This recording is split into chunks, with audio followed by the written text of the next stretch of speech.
Everybody unmute yourself. I forgot to do it myself. How's everybody doing today? Yay! Hi. Rictastic. You're Excelente. I am doing rictastic today. You're doing I'm rictastic. doing- Yeah, that's you're a new man. You are a new man, I right? am. Feeling refreshed? Today's day 3 of no weed. That's Whoa. so we're Because about to I've been having really bad munchies habits, and I'm putting on weight in places that I really don't want to be. Go to Are the you getting gym and thicker? smoke more. I know. Are we getting a thick Rick? a thicker. thick Rick. Yeah. Thick Rick. Guys, I totally forgot Thick-headed. that I chose the mobile feat in the last level up that gives me 10 additional movement speed. But we attached a condition to it, and I can't remember what it was. That I only have that additional 10 feet if I'm on grass or stone. I think it was stone and grass, I believe. Yeah. Okay. Because it was what your favorite places are, and then what you were born in. Gotcha. Yeah. Okay. Okay.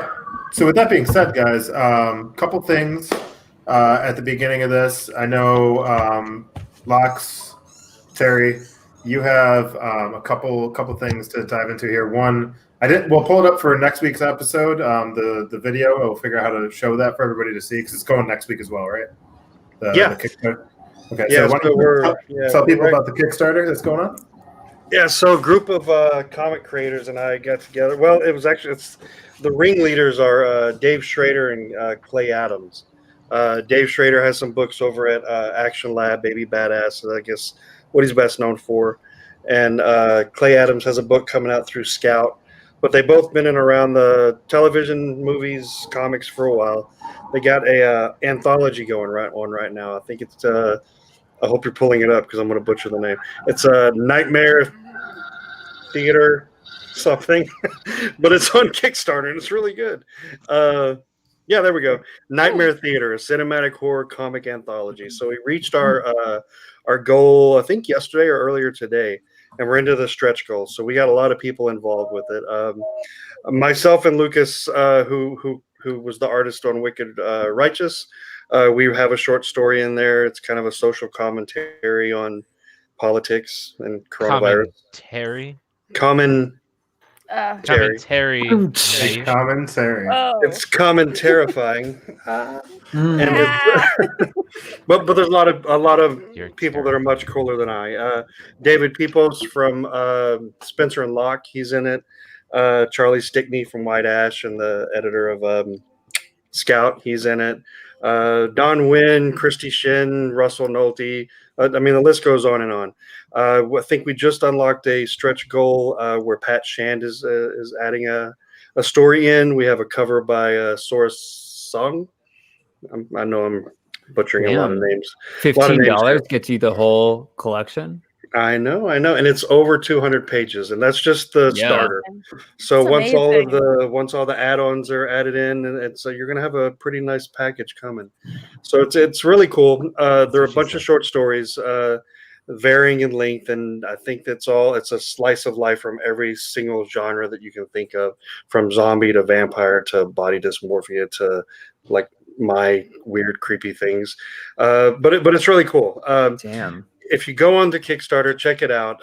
Back it if you like it. What do you have to search on Kickstarter to find it? Nightmare Theater is the name of it. Just type it in. You should find it. Nightmare Theater, a cinematic horror comic anthology. 340 backers, 21 days ago, already raised $15,315. Woohoo! Yeah, man. Yeah, man. So it's a really cool book. I'm excited to be a part of the team, and it's. I was able to look at a few of the people's stories that they have. What David Avalone has one, which it's a really cool story. He's best known for like the Elvira stuff, but every story that I've got the chance to read has been really cool. So, looking forward to this book, and I think anybody who's hearing me should at least check it out. See if it's something that's up your alley. That's it. Cool. Pledging now. Is your story Ooh. terrifying? What's that? Well, Is How your scary story it is. terrifying? Yeah. It is. It Will I is. be Terrified. terrified? You will be Terrified. terrified. You'll be mortified. You'll be you'll be stupefied. mortified, stupefied. What is the other one? Terrified. It's terrified, mortified, stupefied, and something fied of you. Of Sounds you. like Fred's already stupefied. I'm horrified, mortified, stupefied of you. I think Pledge that's what it is. submitted. Pledge today. Oh, Yay. thank you, bro. There we go. Thank There you. we go. Brall. They just went up to 15,330. All Never right. did math. Yeah. Very cool. Very cool. $1. $1 going once, going twice. Okay. So also, things I want to talk about is Lox has an actual comic book that you can follow along with. It is a web comic, correct? Yeah. Yeah, it's a web comic called Lox the Forbidden. Actually been shopping it around to see if we can get it on paper somewhere. If not, then maybe long term we can crowdfund it or maybe add it to a book that we all can contribute to. I don't know. But yeah, it's called Lox the Forbidden. It's over on my YouTube site, behind the booth. Just my handle, Terry Mayo. Yeah, and we're updating. I got some more art coming in, so the first 22 pages should be up. If not this weekend, then next weekend. Okay, and then after that, I know Brall, in regards to our Discord, do we have a Discord yet? You keep We do. asking that like I know. before just talking to him before the stream. I like to do. Okay, Hey, listen, let's put you on the spot. listen. We are a fully disclosed, everything on the table company. We Yeah. like to communicate on air because we have nothing to hide. And We there's have it. there's like 10 of us just watching. That's I it. I still have reservations about making it public, just because I'm just trying not to spend too much time on social media, and opening the Discord up to the public would then result in needing to monitor it and stay in it on a regular basis, and I'm not quite there yet. That's fine. And we can maybe talk about that off air in regards to maybe having you just make it go live and we find somebody else to monitor it. Yeah, Cool. We'll talk about that later. possibility. Very much possible. Someone else can be miserable. Somebody else could be miserable. After hours. Also, I think, are we looking for an artist to do Jericho? Yeah, I actually have someone lined up. Our house artist is actually working on Brall right now. He finished up on Loki. He's working on Brall, and then his next venture is Mr. Jericho. Ooh, nice. Very Sweet. cool. Actually, Fred, maybe we should talk to Elias about doing something similar to the other ones we have. Really don't want to take him away from. It's a Any- one. It's a character. Sure, maybe. Yeah, we'll talk Sure. to. We got an artist in mind too. Yeah, we could ask You him. have to choose what you like, and Any then I other? can add it to the intro and make you just as glorious as the rest of us. Great. Speaking of the intros, do we have any other house cleaning things we want to discuss before we start this tonight's journey, episode 18? I need to plug my other earbuds in. Yeah, you do. These things are obnoxiously large right now. Dear God. It's because all that Yeah. weight you lost over the last 3 days. Yeah, It just looks so big on your head. that's what she said. Hey. Well, while you're doing that, I am going to. I just realized you look like Moby right now. Lord Almighty. Okay, when we come back from the intro, we are in the game. Well, with the recap first. With a recap. With the recap.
I just noticed I just noticed I'm the guy in the background going like this.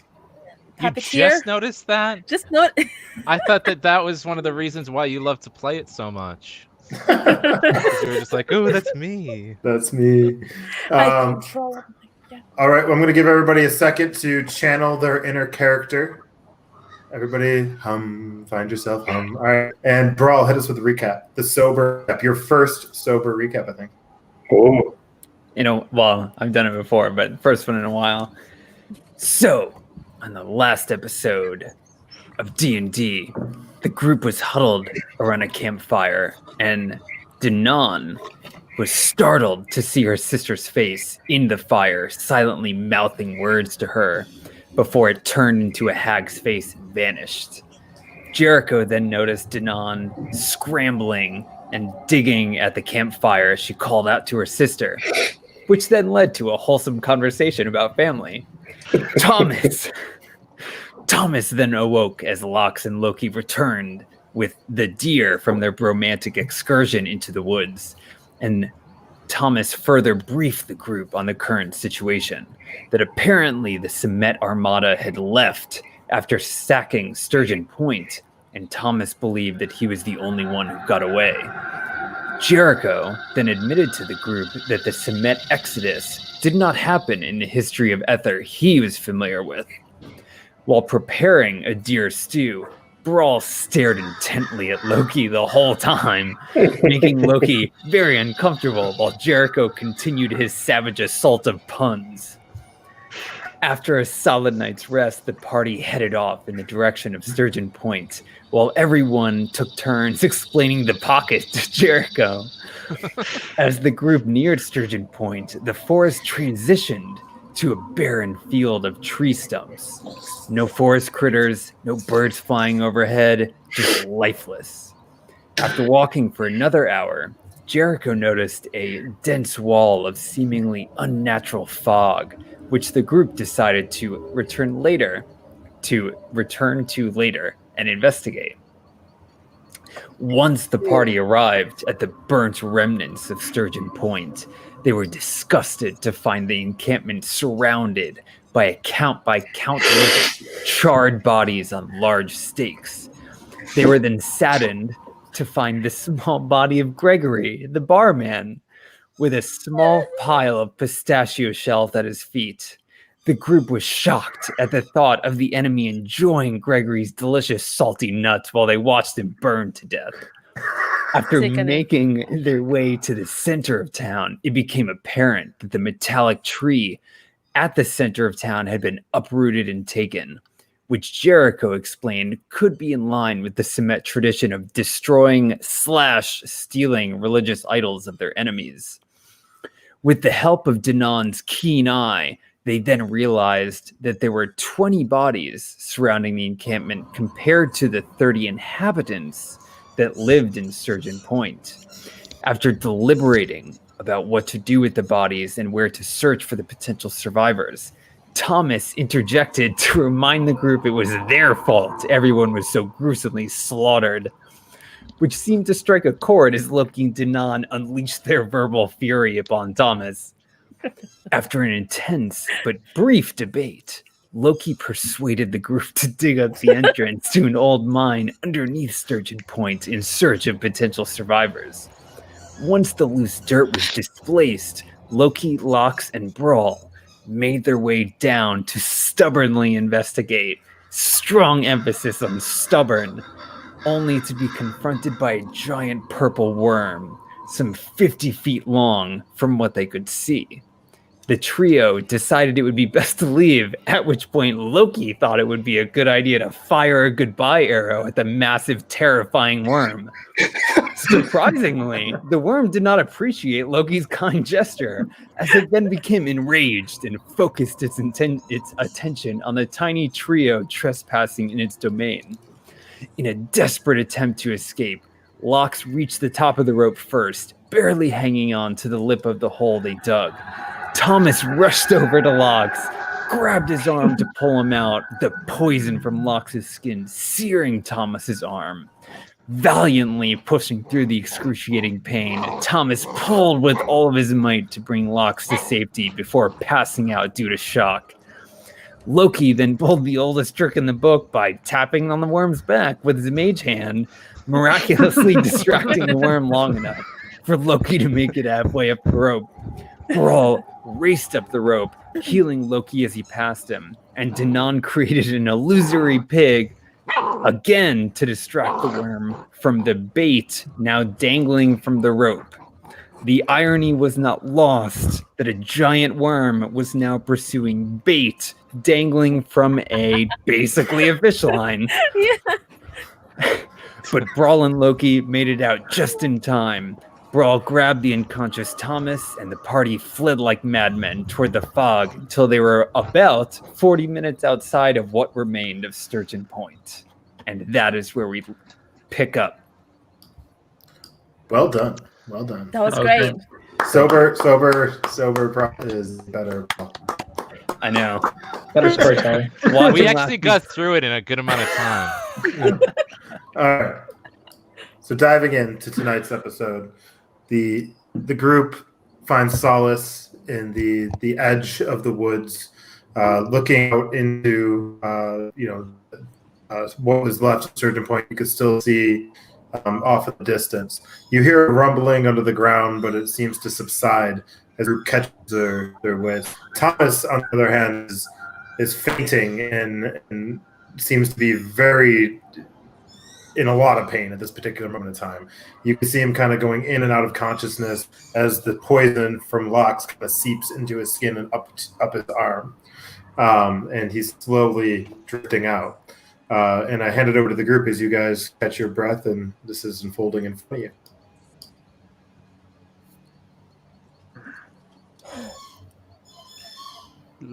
Lox, do you think he's gonna die from let me this? speak up. My voice was muted for some uncanny reason. Does anyone have anything to possibly remedy Thomas from dying, or is that even something we want to do? Is he unconscious, or is he's just heavily wounded?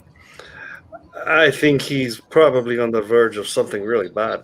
Okay, I cast. I walk up to Thomas and cast Cure Wounds on him.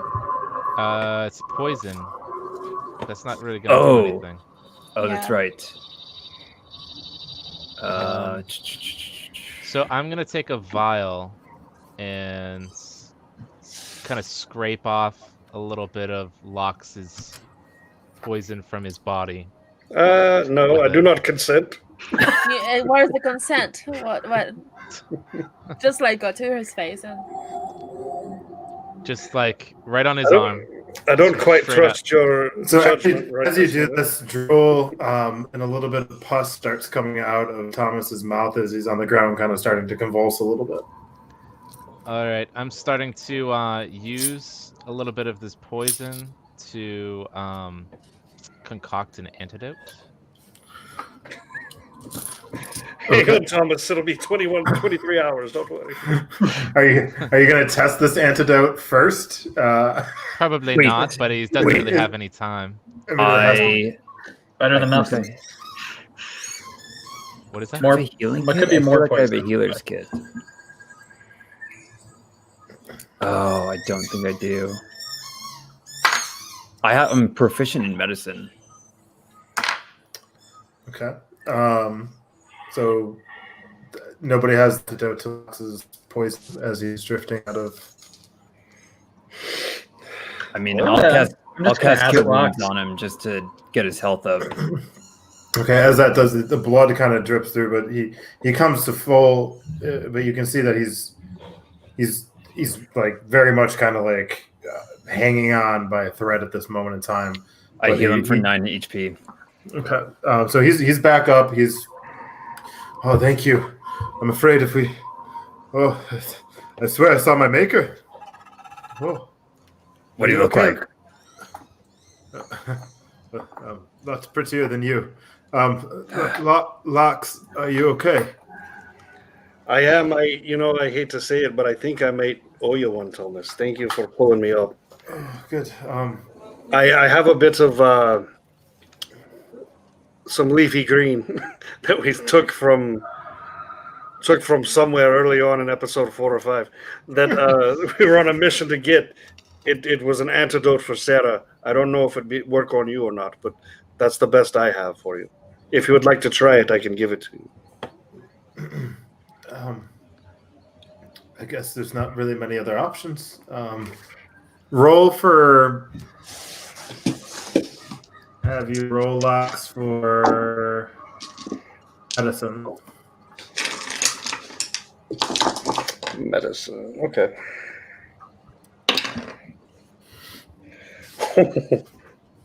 I am sorry, Thomas. I rolled a natural 1.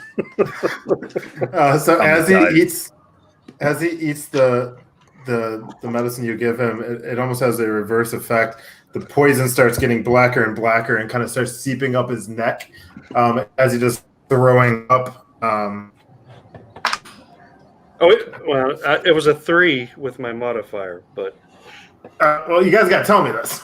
Sorry, I mean, I rolled a natural 1, but. That's true. Yeah, still a natural 1. Okay, so yeah, poison's still coming out of his mouth. And I should know that. I have your sheet up. I have it here anyways. I should have known that. That's good, right? Like he's coughing up the bad stuff. It looks he's gonna be healthy in no time. A little bit of blood starts coming down his nose. I don't know. Lox, what's your?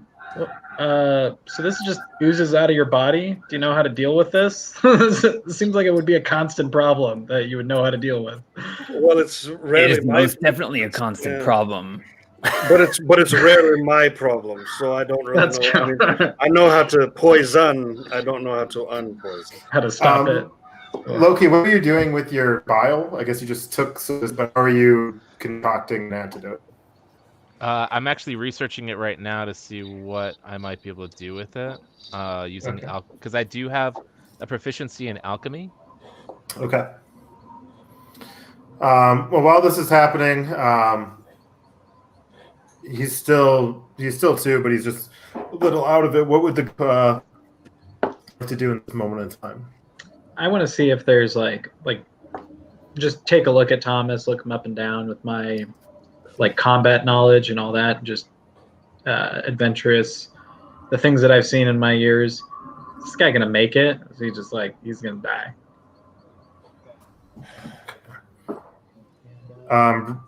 He kind of seems like sorry, am I really glitchy right now?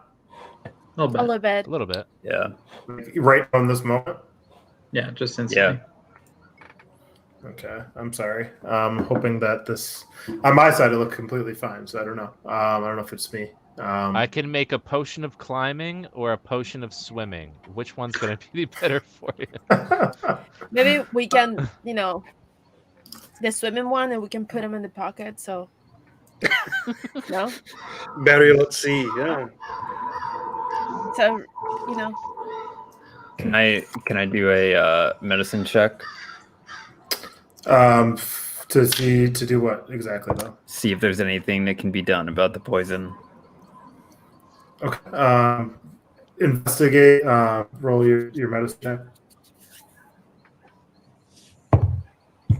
Ooh, nice. This is dirty 20. Okay. So that the poison that from your experience with Lox, that the poison that he emits onto others, there is a leaf in the general vicinity that you've seen that you think may stop the poison. The Ethylis Plant. Perfect. Guys, we need to find the Ethylis Plant. It looks like... DM, what's it look like? It's a little white. It's got a long, yay high, I guess, maybe like 4 inches. Actually, a thicker petal from a plant, I guess you could say. Actual 4 inches? Or the length the guy would describe as 4 inches? Yeah, 4 inches. And it has little white dots on it, and then these little coming out of it is the place where the pollen is, and it's the pollen that really is the antidote that you think Guys, did you catch all that? That's what we need to find. Yeah. I will Loud and help. clear, yeah. Start looking for it. Yeah, I'll spread out and start looking too. While you guys are looking, give me 1 second. I'm trying to fix my action here. Everybody, quick look around. We're looking. Does anyone see the syphilis plant? I thought it was, what the F is this plant? Ooh, Ethylis. Ethylis. plus what? Hey Loki, if you see any caves that are like covered in dirt, just leave them alone, yeah? 5 total. So I don't see shit. I give a look, but I obviously understand that I have nothing to say. I rolled a 16. I feel like that should maybe find something. Yeah, I got a 12. What modifier are y'all local. using? For perception or investigation? I guess Yeah, perception investigation. would be dirty 20 with perception. Investigation would be 22. All right. Okay, good peepers. Let's do a group roll, seeing as you're all searching for it, for this plant real quick. And I hope you guys, am I okay? Am I better? Is it investigation? Yeah, yeah. Roll for investigation. Yeah, that's right. Dirty 22, clearly, because I can't roll a 22. Investigation. Got an 11. What is got that a- thing? 7. If we're doing perception or investigation? Investigation. So Jericho, you rolled a 5. 22, so 5. 5. Lox, 11. 11. Loki, I rolled a 19 plus 4, okay, so 23. 23. And then Brall, 12. 12. Okay. So am I good now? Like, am I okay? Yeah. Like 90%. Yeah. 90. Okay. So you guys find the plants in the woods. Yes. Yes. What do we Who do with finds this? it? I'm not Everyone really does? Jericho, he had the highest roll. I think it was I had Loki, 23. I had 23, but forget it. Fair enough. What do I do with it? Smash it up, and you know that you have to add water. Is there water Yes, nearby? sure. Oh, I guess we would have. but does urine count? Oh, we I have water some skins. of that. We have water skins. Oh, there we go. Yeah. I make the antidote. All right, and then as Thomas is kind of like choking again on his vomit, you slowly pour it into his mouth, and it goes down his throat, and then you can kind of see the black poison kind of receding from his skin, and then the color comes back, and he kind of looks about. He's like, "Lux, I saved your life. You tell me you owe me, and now you try to kill me. Thank you, bro."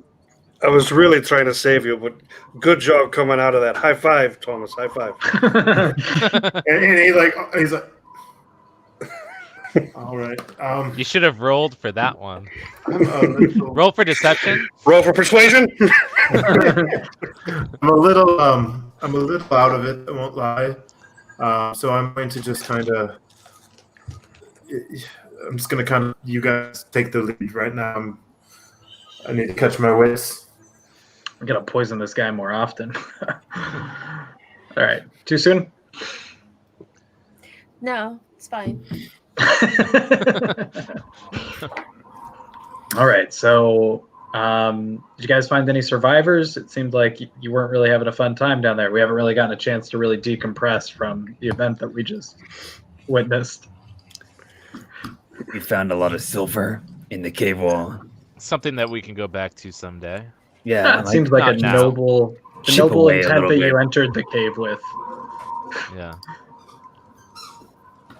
But- We didn't find much else. Most likely, if there was anyone down there, they are not down there anymore. All right. Well, Hey, unfortunate. maybe we should do like a I'm being very debriefing. subtle, but there was a giant worm. A giant purple worm that almost ate us. Yeah. Makes sense why it was buried. It does Rather make than sense. keeping survivors in there. They buried to keep the Loki, destructive thing in. what was the can you walk us through your thought process of shooting at it? Oh, if it was going to attack us, it was going to attack us. It didn't really matter what I did. Mm. It knew we were there. All right. That seems kind of presumptuous for you to get inside the mind of a Yeah. worm with no eyes. Yeah. I don't know. I didn't see any eyes, but maybe it did have some eyes. Well, it was pitch black in that cave.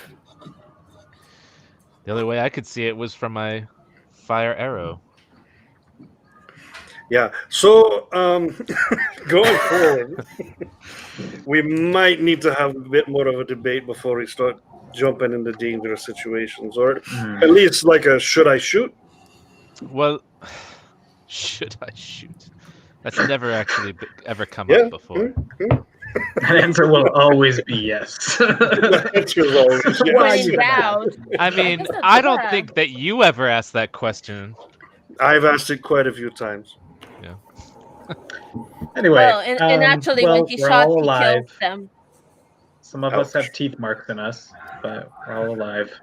Yeah. How's everyone doing on the overall well-being? I feel great. Thanks for asking. You're welcome. Oh, you meant okay. Yeah. Anybody else that was actually injured? I think someone healed me because I am back up to what I should be. Okay.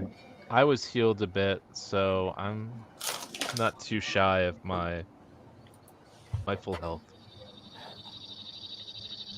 Excellent. Right. I Well, can rest shall and I we- will find. Thomas kind of sits up a little bit. So it's going to start getting dark a little soon here. Just unless you want to stay outside the camp, maybe we seek either shelter or Yeah. Is there another option? I like. How far away is the fog? I believe it's another hour away. At 40 minutes away from my Yeah. calculations. 4 hours. Another hour or 4 away. 4 I told you to put it in the recap. It was 40 minutes. 40 minutes. 40 Well, minutes. We're 40 minutes Yeah. from Sturgeon Point. But how far are we from the fog?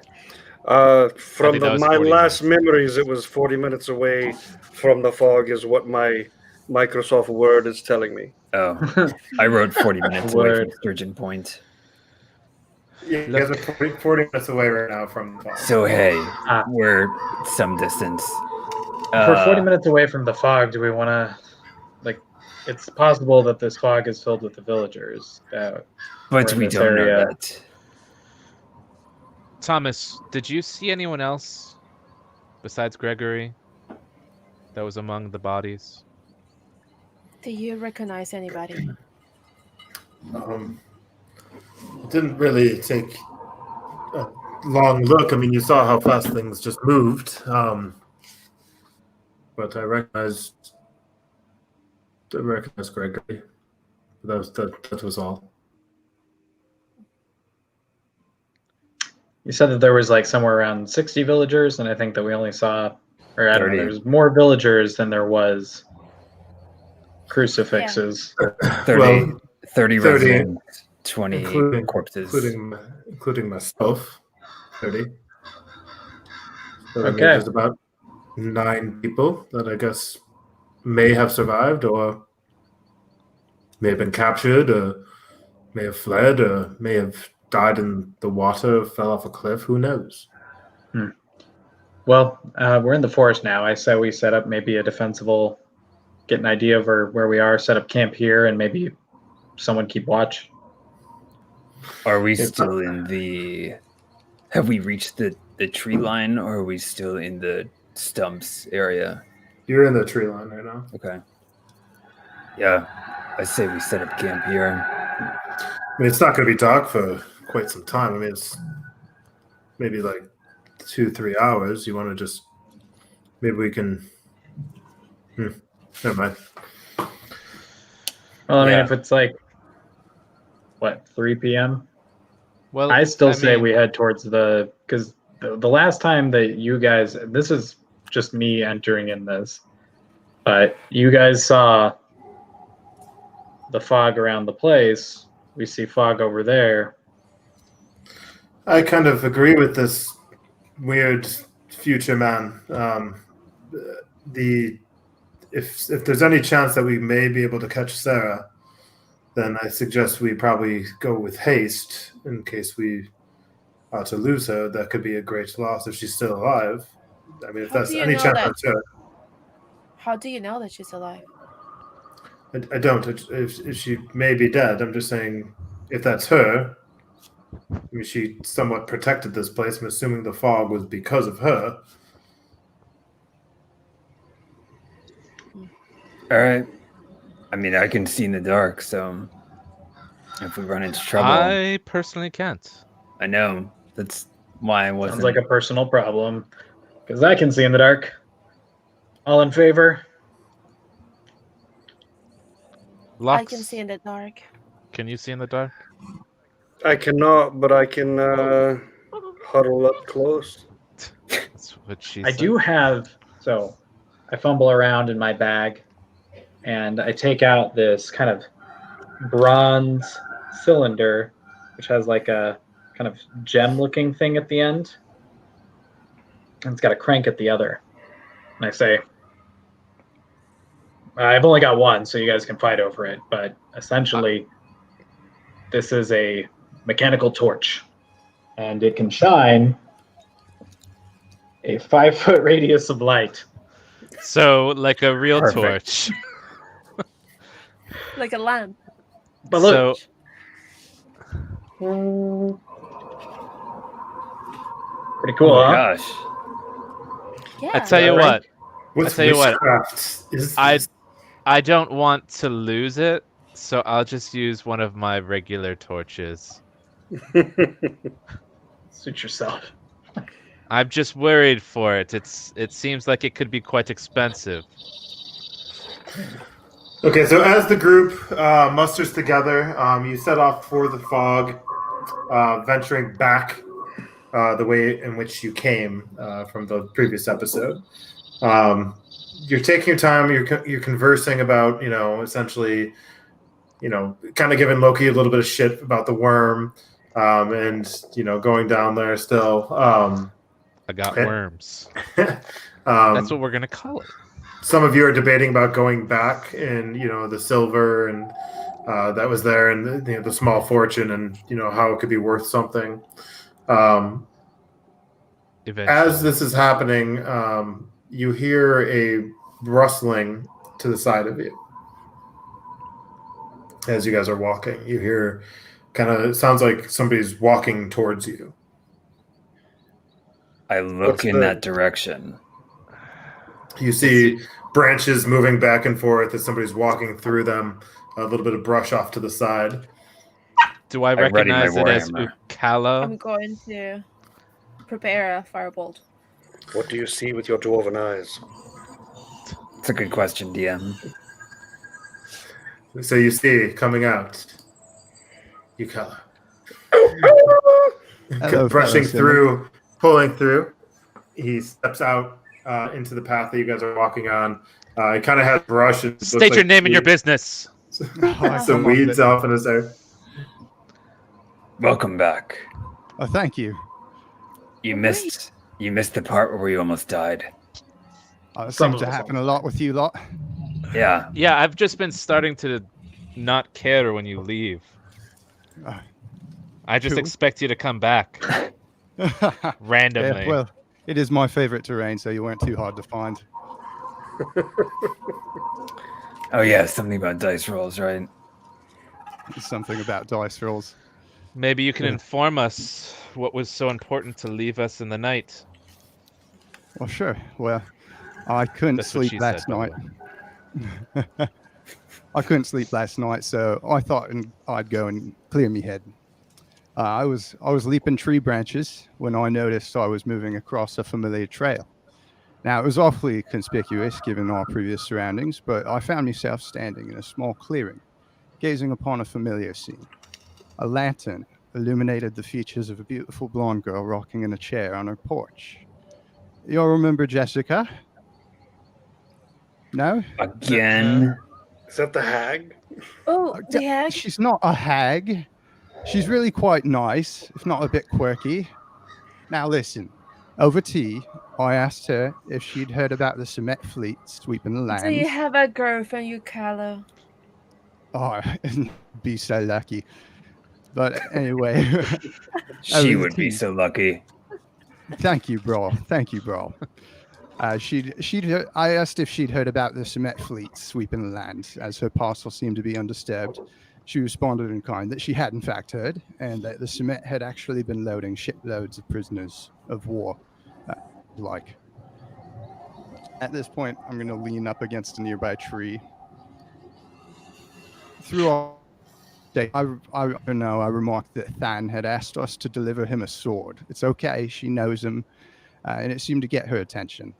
At which point, she took my tea to read the leaves, and in her scrying, she told me that the futures were uncertain, changed. Some timey-wimey crisscrossing galaxies and whatnot sounded bad for all of us.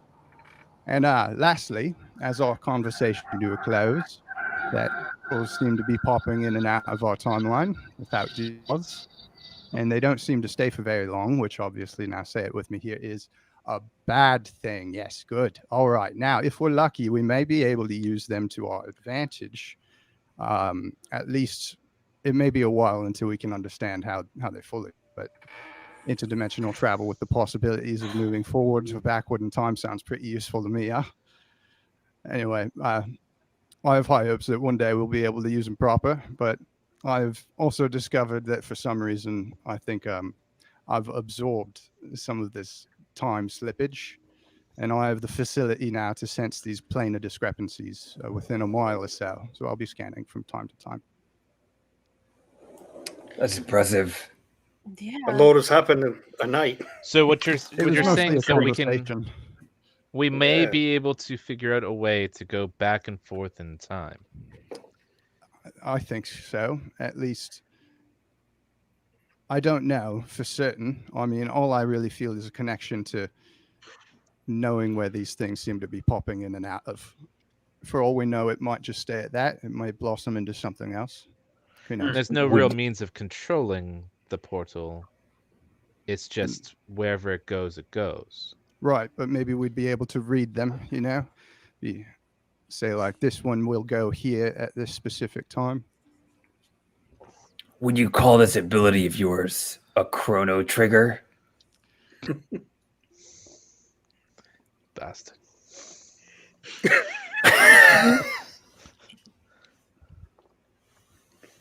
Good game though. I just don't dignify it with an answer. Well, it You seems trigger your positive chronos. if we can perhaps maybe get me back to mine and y'all back to yours. So Maybe. what about the Sedan warriors that were stuck Supposedly in the rescued. prison? I mean, that was only like a couple of days ago, but now it's become 6 months, Yeah. or even a couple of days ago. What happened to them? I don't know. Do we have your pointy-eared friends to thank for You that? mean the horny man? Oh, horny man. Horny man Than? No, he's off. The horny man can.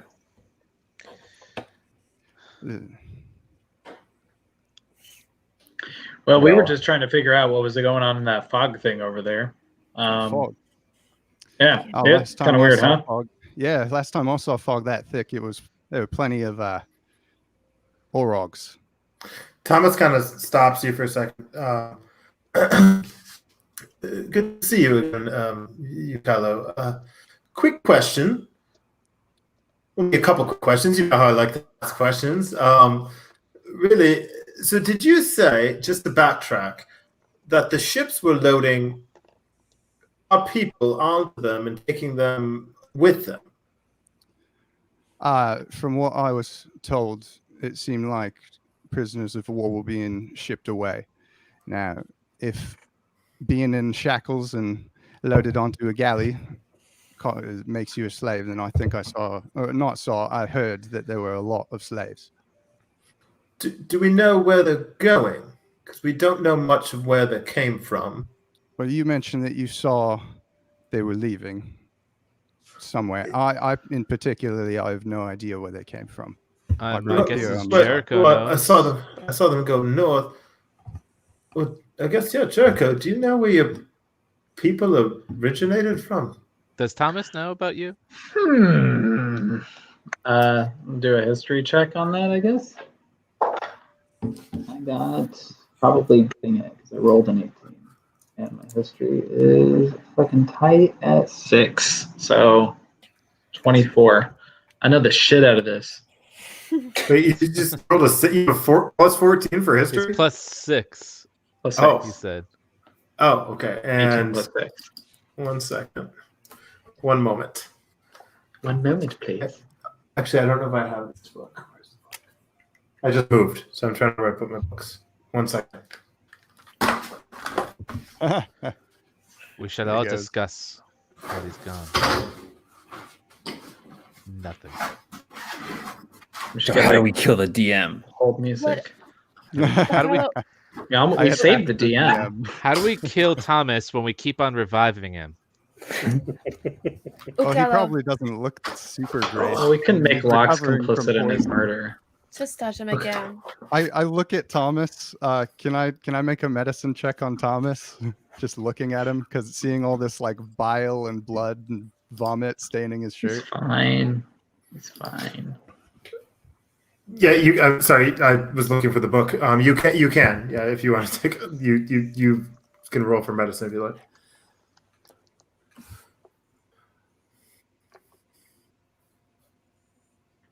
+1. Oh, all right. 13. Boo-doo-doo-doo-doo. He looks sick. Yeah, probably. Lean He over to looks- Brall and I say, Ukala really doesn't trust your handiwork with medicine. He just I- arrived. I just looked at Thomas, trying to. He's see doing what's his going thing. on. He does look sick. Bringing his arm out, like pressing his veins and stuff. No, I mean, if I was Ukalo, I'd want to make sure he wasn't holding the plague.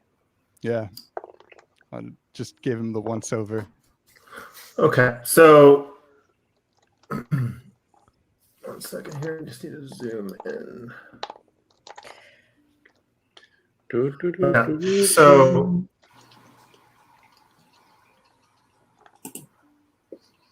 I want to go where everybody knows my name. okay. So you know that your particular heritage, Jericho, stems back, but you've never visited it. You've never really been off the island of Ether, except for venturing out to other various. You never went back to your homeland, like where your roots are from. You've always ventured out into new territories that have been undiscovered to try to claim through your time. But you know that your family stems back through a place called Craghammer. Full name.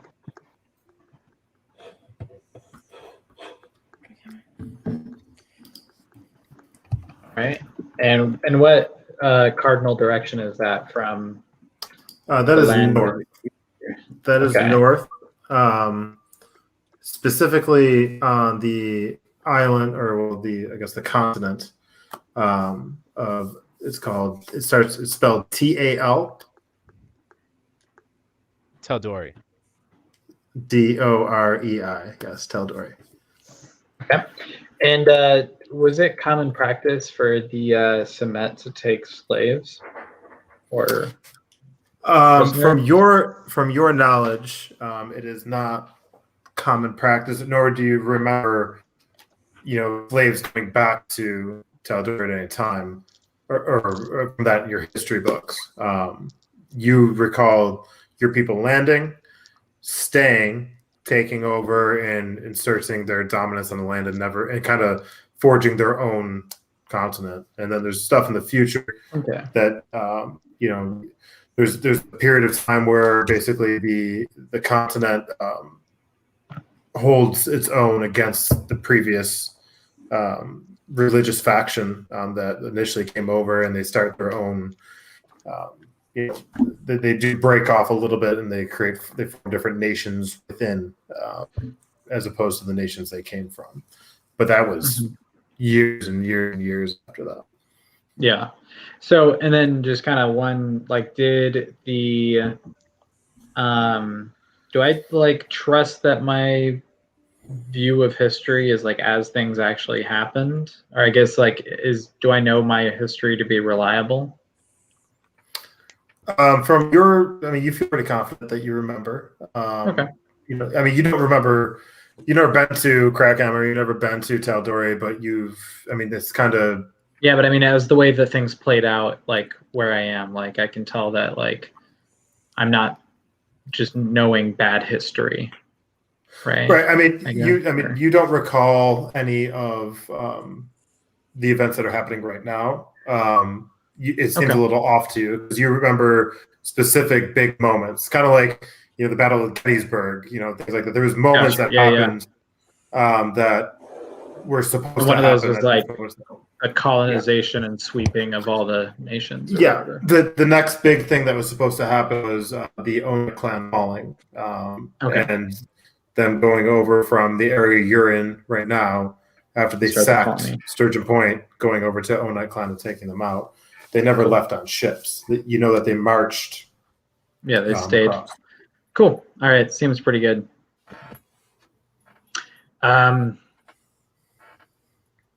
So someone just asked me a question. Sorry, I was lost deep in thought, remembering all these things. Can someone remind me what you were asking me? Somebody asked in the water with them. Somebody asked what nation that the people came from. Yes. Well, where the fleet went. I have never personally been there, but my family comes from Craghammer, which everybody knows is the coolest place. And they were so great cool. Name. It's right. It's very cold there. I mean, I guess it must be. It's up north. Well, I mean, the cardinal direction is north, but it's actually surprisingly temperate. So what makes it cool? I think Whitestone is. Is it mountains? More the vibes. The vibes are cool. They're chilly. Just constantly vibrating. Right then, now that we're all squared but that away, would cause friction. What have I missed? Have you guys been? So real quick, Jericho.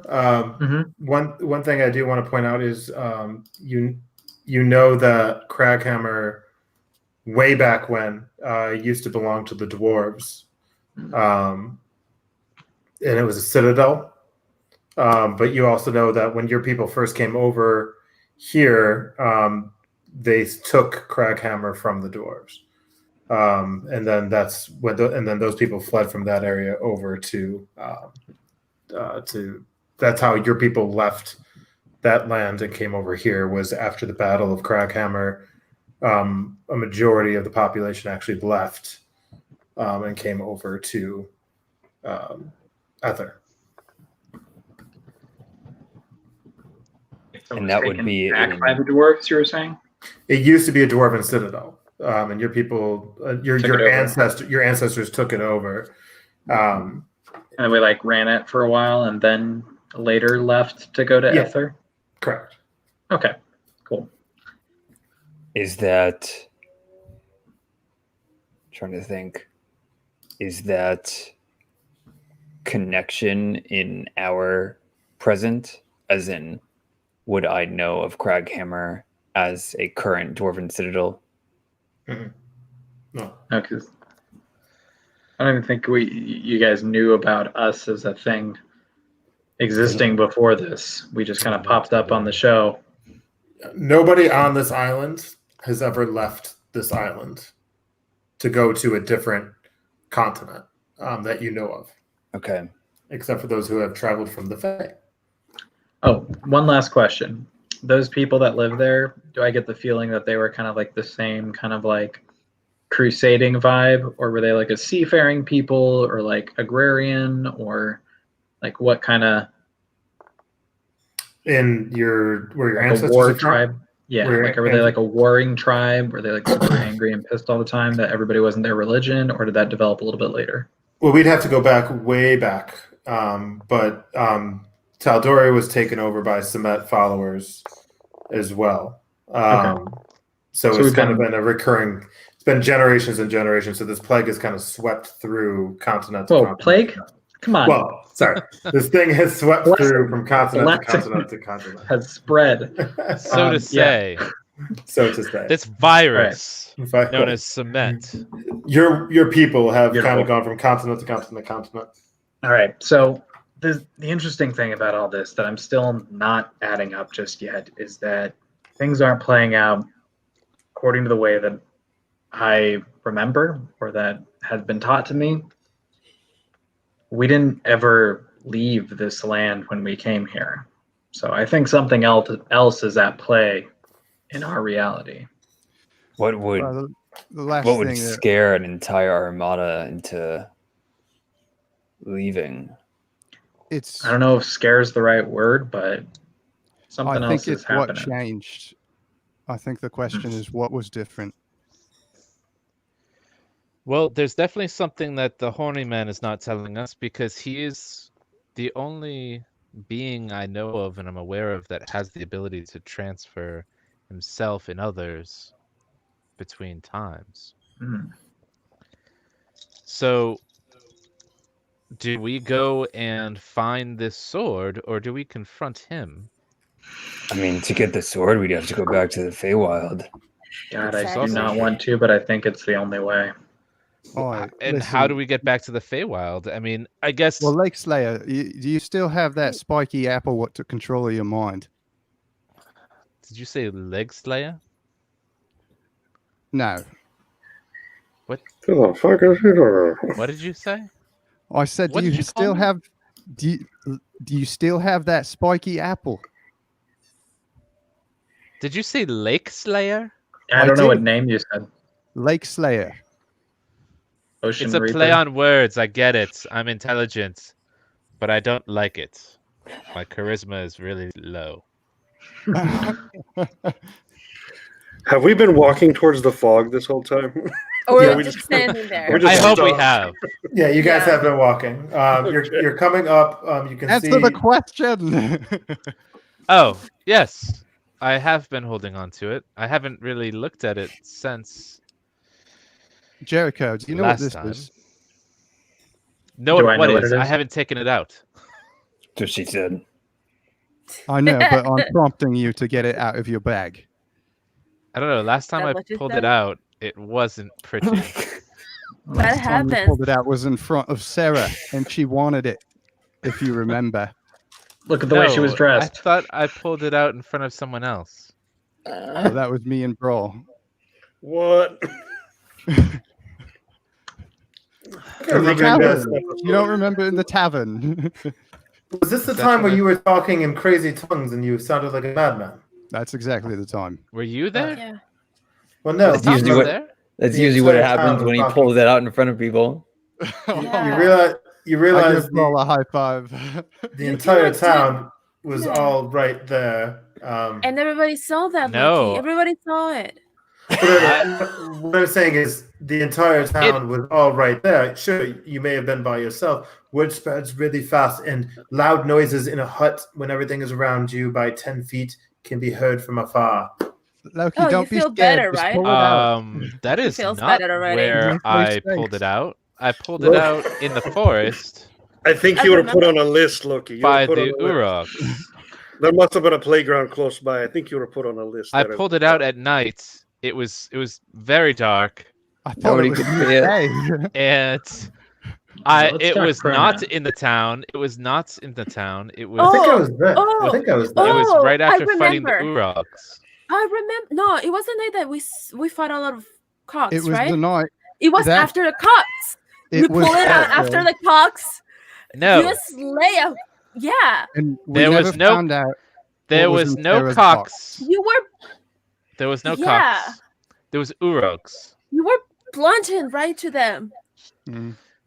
It was when we were stumbling upon the 4 urogs in the forest that ended up And then you pull it catching out? us. I'm gonna And I start pulled reaching it for out. Loki's bag. It actually fell out. It roll fell for out. roll for sleight of hand. You got it. Okay. Roll for that's- groping. The 16. Do I roll for anything? Okay.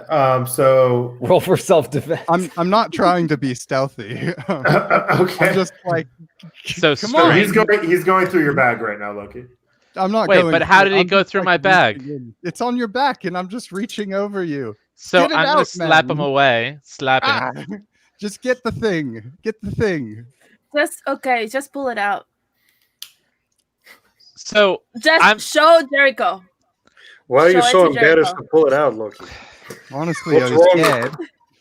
Don't be I embarrassed. don't man. want to embarrass everyone else by showing how needs- large he it has needs to- gotten.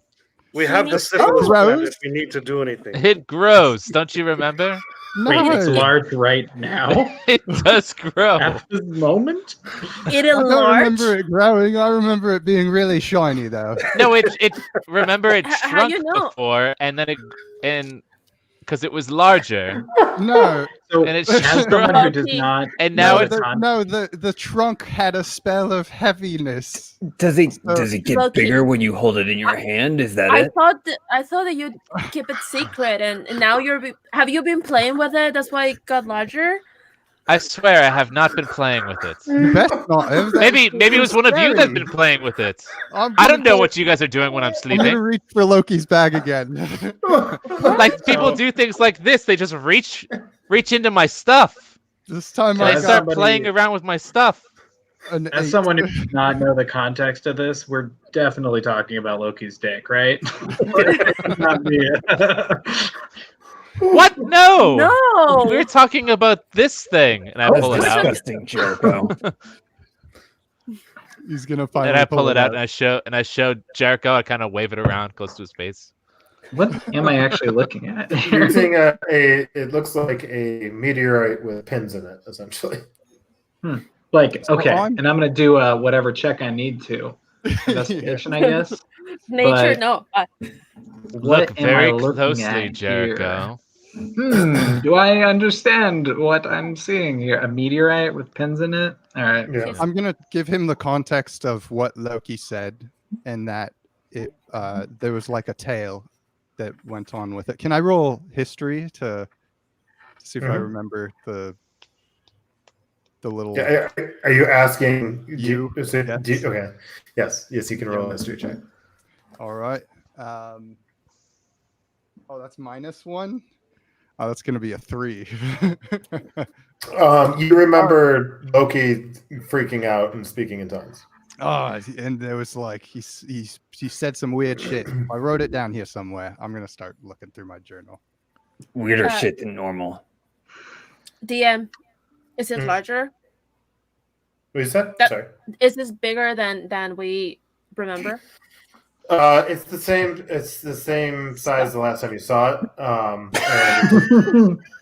And it hasn't grown. It's you guys Go are ahead, explain. so holding it right now. Talk about it. Yep, I'm holding it. Loki. Okay, It's not but as anymore. you're spinning it, the pins are a little bit longer, and you can kind of see one pin in particular actually at this particular moment in time actually kind of stretch out, and as he's twirling it, the pin that is pointing towards the from your direction as you guys are walking, 1 second here, a pin that is pointing towards the southwest. Every time he spins it, that the pins are pointing towards the southwest large a little bit, and then as it moves and leaves the southwest area, they get smaller, and the ones that he's spinning it towards start pointing towards the southwest. Holy Oh. shit! Is this a compass? Now it's hear me it's out. like my compass. So, in Jericho's timeline, the Semet came and sacked Sturgeon Point and continued across the land, right? Mhm. Now, in our timeline, when Sturgeon Point was sacked, we weren't there, and we had this. Now, I don't know Okay. whether the Semet were looking for something and whether or not this may be a part of it, but do you remember Sarah's box as well and how she would not let anybody handle it? Wait, I'm connecting the are you dots. talking about the box that I was given a key for? Or Sarah's box.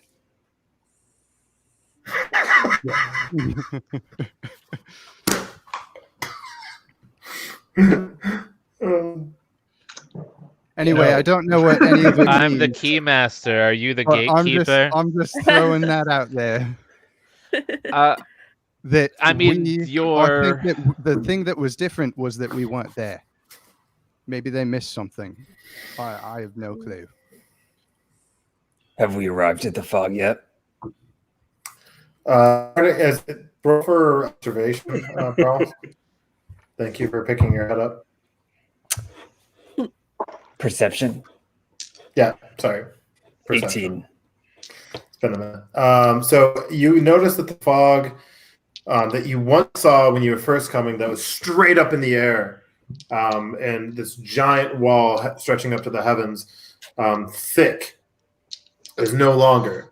But How the thick? area you're entering into, a slight fog is rolling out towards you, and as you guys walk in, it gets a little bit thicker and thicker. The trees around you, as you're looking, you reach a line, and the trees are where you're at are all normal. And when you look out forward, you just see wall or rows after rows after row after row after row of chopped down trees. Once we've reached the fog, that's what we see. Mm-hmm. Can I do they look like they're hewn with like an axe or saws, or what's chopped these things down? They look like they were sawed down. Okay, like by civilized hands, I take it then. Probably to make all those boats that Thomas said he saw sailing north. No, those came here. They journeyed here on ships. Mm. So these were built for something else, I assume. Maybe they made more. That's for the Ship slave. making takes a while. But you Well, should always they were have here a a shipwright long time. on your ship. About a What? shipwright. A If shipwright. it ain't ship right, it's ship wrong. Amen. Right. If I'd anybody roll a knows, perception if check. anybody knows anything about ships, it's probably me. Oh, Hey, Thomas. You know something Yeah. about ships that Yes, bro. I was going to make a joke about the pocket and decided not to. Well, thank you for that. Appreciate it. And Jericho, yes, I know something about ships because I saved every single one of their hides and saved them by sneaking them onto a ship. Oh, I remember those capes you gave us too. Right, good job, man. Mm-hmm. Didn't do too well because you guys were loud on the docks. The cocks on the docks. sounds Yeah, I was about right. laying down below deck the whole time. But as you guys Thomas, how you Go. feeling? I'm tired. Okay, well, you don't keep your energy and shut up. You look sick. Oh. Thank you. Thank you, guys. What I missed, I just went pissing over there. Do Just don't not go shut over there. down Thomas again. give him a pep talk. I can't. It's just I can't. So what are we doing? Are we heading towards the fog? I think so. All right. Can I I'm roll still trying to find out what's inside of that. The curiosity is killing me at this point.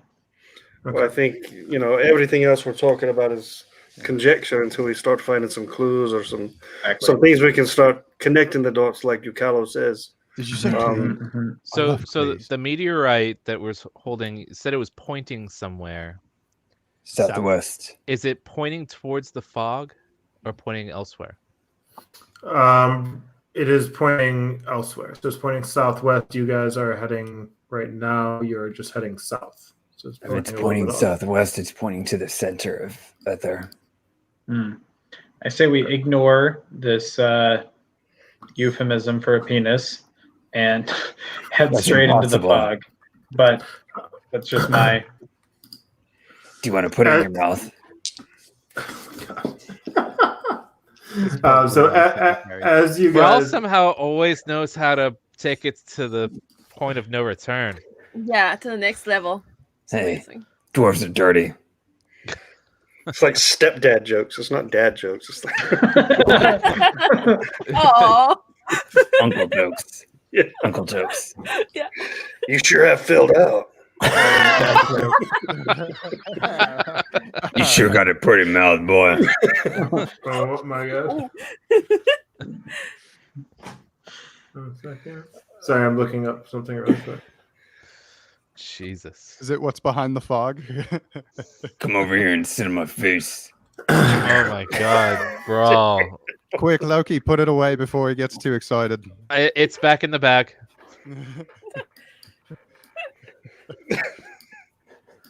Oh my god. Does anybody got any weed for Brawl? Because Yeah, right. We need something to calm him. We need to slow his brain down. nerves. All right. So as you guys venture forward, the sun seems to be dimming at this particular moment in time. So it's getting lower and lower and lower in the sky.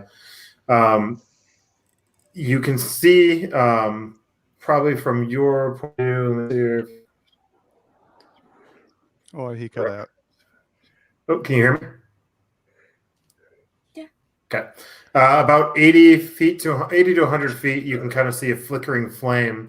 You're entering into an area where there is ruins that are kind of overtaken by moss and grass, and the stumps are all around you. And then you can see, like I said, about 80 to 100 feet, a flickering flame in the middle of this fog as the sun starts to get a little bit darker, and nighttime starts to kind of roll in at this particular moment in time. Guys, I see a flame up ahead.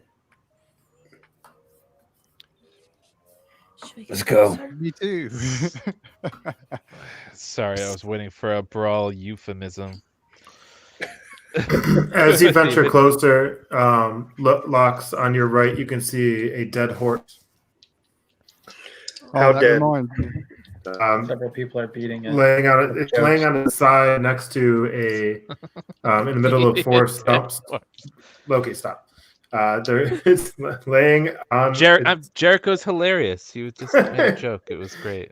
The horse is laying on its side in the middle of four stumps, and then you have basically kind of old walls that were built, ancient ruins that are kind of cutting through the land, and you can kind of see in the distance. You can actually see a few tents centering around a flame camp. You can kind of start to make out. So I would like this is in the fog? This is in the fog. I thought it was really thick that we wouldn't be able to see through it, but Only one scene, not two scenes. You can only see. You can make out the shadows of the tents, and you can see the logs still that are around you, and then the horse that is dead is right next to Lox right now at this moment. Should we hail them? Can we? How old do these ruins look? Ancient. Do we see who's holding the flame? It doesn't look like anybody's holding it. It just looks like it's in a particular location at this moment. Like like a a campfire. campfire. Based on the setup of like the tents and stuff, are we able to tell if it's like more of the cocks that we've been messing with, or your rog, or humans, or can we tell any kind of any telltale signs of what we might be dealing with? Experience. From what you see now, it looks pretty barren, and it's also very difficult to kind of look about and investigate because of the thickness of the fog. But you don't hear any voices. You just, as you get closer and closer, you kind of start to make out the crackling of the fire. So They like Are we? Is this on the edge of the fog, or is it like in the middle of the fog? in Like, how big is this fog? I don't know. Like, is it Okay. something where we can't really see how far it stretches? How All thick? right, everybody have roll 20 up? Yep. Yes. Yes. Okay, so I put this on just in case. 1 second, I need to. Oh, I forgot. In a moment, too. 1 second.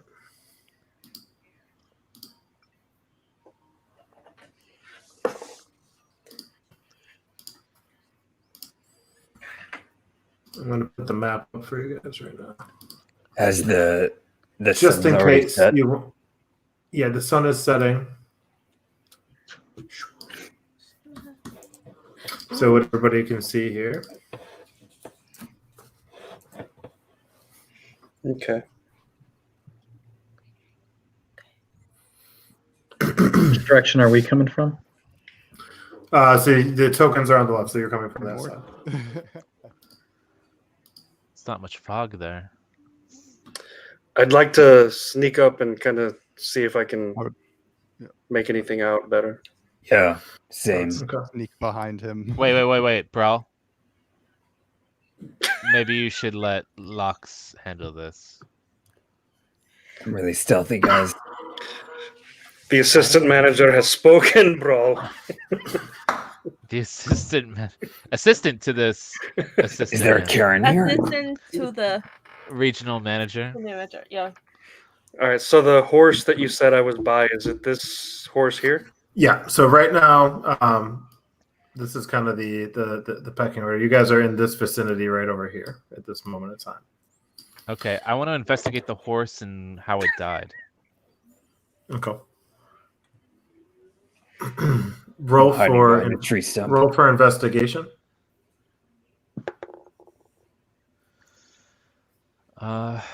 Dirty 20. Ooh. So something you can see is it looks like the throat of the horse was slit. All right. Recently? It looks The like the blood horse still wet. horse has been there for, you can gather, about 2 days. Okay. Brawl, did you want to accompany me? Can we move? Yeah. I also am just gonna flank them then Let's see. around the other side. So I'm guessing each one of these areas is like a tier, like 5 feet, something like that. Yes. Five. Well, I mean, each one's. You're talking about like getting up in terms of height. Yeah. Yes. Correct. All right. Bro, would you like to move, or whoever's coming, would you like to move over to this area? Yep. Okay. So as you guys venture to the side, you can hear a song. You hear. 1 second. You hear. We snuffed the magic dragon, smoked her kids in two, stuck her with some pointy sticks and covered her with fuel. We wounded her with shiny words through some fiery rounds. She bellowed out an angry cry and burrowed underground.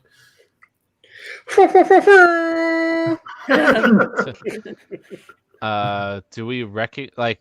Do only they I hear love it, this or song. do all of us hear it? Those who are so Lox and Brall can hear it right now. You guys are let's hear 5, 10, 15, 20, 20. Is that a tune that we know that's local to this land? Yeah, I mean you've heard. I mean, it just sounds like bar music to you. Okay. I'm very tempted to sing along. And we don't see any lookouts either. So it seems very. Brall, make an investigation or make a history check. Oh yeah. That is a lukewarm 7. Okay. I'm gonna send you something really quick.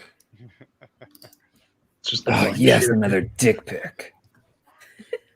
Is Brawl able to see anything better with his eyes, or am I able to see anything people wise?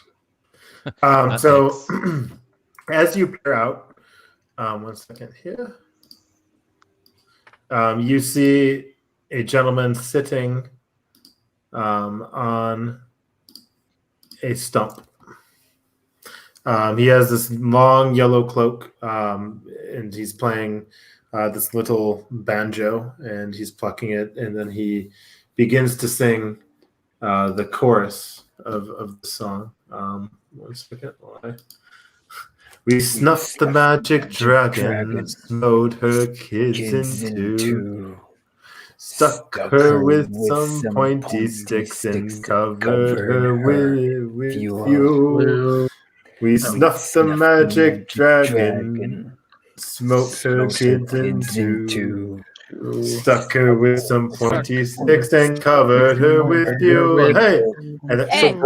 So is Brall wait. like humming this along, or is Yeah, so he can. So all of a sudden, the man stands up and he turns around, drops. It kind of puts his guitar or his banjo to the side.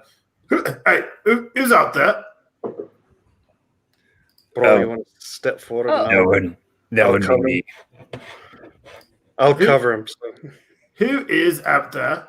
And then you see standing is this man here, who is wearing this yellow,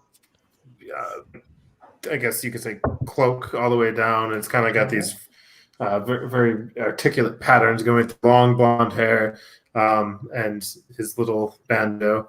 And his eyes are the lightest of blue that you've ever seen, that you can kind of just make out. They kind of twinkle in the night sky. And then as you step out, Brall, he kind of stands up on top of this log. Who are you? That's quite the catchy tune. You know it, huh? I do. What are you doing out here? Well, I'm singing songs Yes. of happier Good times. observation. Do you know what happened here? What happened to all these trees? Well, obviously some asshole cut them down. Because who doesn't appreciate a good cut down tree? It's much prettier, don't you think? No. Me, kind of sucks. But at least there was some scraps around we can pick up and we were able to make a campfire. Who's we? Who are you? Let's start there. You came into my camp. Brallethal Strongheart. Brallethal Strongheart. Even the sorcerer fizzled. Several spells he shocked. His fist leaned right back and cursed the dragon. Well, hey, nice to meet you, Brallethal Strongheart. Nice to meet you too. I didn't get your name. My name. Thomas's replacement. Yeah. Thomas too. Who is... Sorry, you guys all coming up front now, or... No. Okay. No. I'll walk up. Okay, so don't worry about the map. You guys don't really have to worry about the map. This is more so just to give you an idea of what everything looks like. Okay, so you walk up, Jericho. Who is this? He looks at you from head to toe. Interesting dressed individual. Speak for yourself. But my name is Jericho. You don't like yellow? Hayward. Nice to meet you, Jericho Fairwood. My name is Jitnik. Jitnik. Interesting. I call you Nick. It kind of rolls off the tongue. Jitnik. Oh shit. May I make a stealth check to enter his tent while he's introducing himself to the rest of everyone else? Yeah, you can do that. Where do you hail from, Jitnik? Where do I hail from? Well, we're from the Ahim clan, the area yonder, not too far from here, southwest. Okay. I am 19. from the Onite clan. All the way to the northwest, huh? Yes. Interesting. How are your people doing? They haven't came out of the caves in quite some time. I haven't been back there in some time. So you just like let us all suffer and die, and I mean, you're making some assumptions there, but Well, I mean, I don't know how close you are. You're right. Everybody's a different person. My apologies, starting off on the wrong foot. Please sit down. Feel free to sit down on any of these beautiful logs that we rolled over. absolutely. What's brought you so near to Sturgeon Point? Well, we were venturing. We got caught up with a couple. Well, first off, you're not. If I were to say "Hail, Semet," what would you gentlemen say? I would say you Preach. might be in the wrong place. More power to you. I'm thoroughly confused. We just Yeah. heard that the Semet armada has departed. Yeah, well, a little bit. I guess. I don't know. We were attacked on the road, hence the dead horse. And now we've been kind of stranded here, licking our wounds, if you will. Who attacked you? Some Semet followers. We were able to sneak through. While this is happening, you gotta roll for your. So you guys are kind of bantering back and forth about Semet and they're running with the Semet fighters that they ran into. While this is happening, you're trying to sneak into the backside of the tent. Yeah. So I rolled an 18 for stealth, and then Okay. while I was in there, I rolled a 16 for investigation. I just kind of want to rifle through the place and see. I don't know what kind of person I might be dealing with here. As you enter, okay, you kind of pull up the bottom and you sneak under. You put your head under, and you see a man who is actually sitting inside the tent. He's bald, and he has this very long cone kind of going up around the back of his neck, and he has this very gray, dark robe kind of going down, and his kind of looks very stiff, and he's sitting on the edge of a cot. And he's reading a book. As he's reading this book, you kind of see him reach out a hand, and he flicks his hand, and then you see a flame. Then he flicks it again, and then you see ice. And he flicks it again, and now he's holding a book as he's reading his. And then he closes his hand, and it disappears.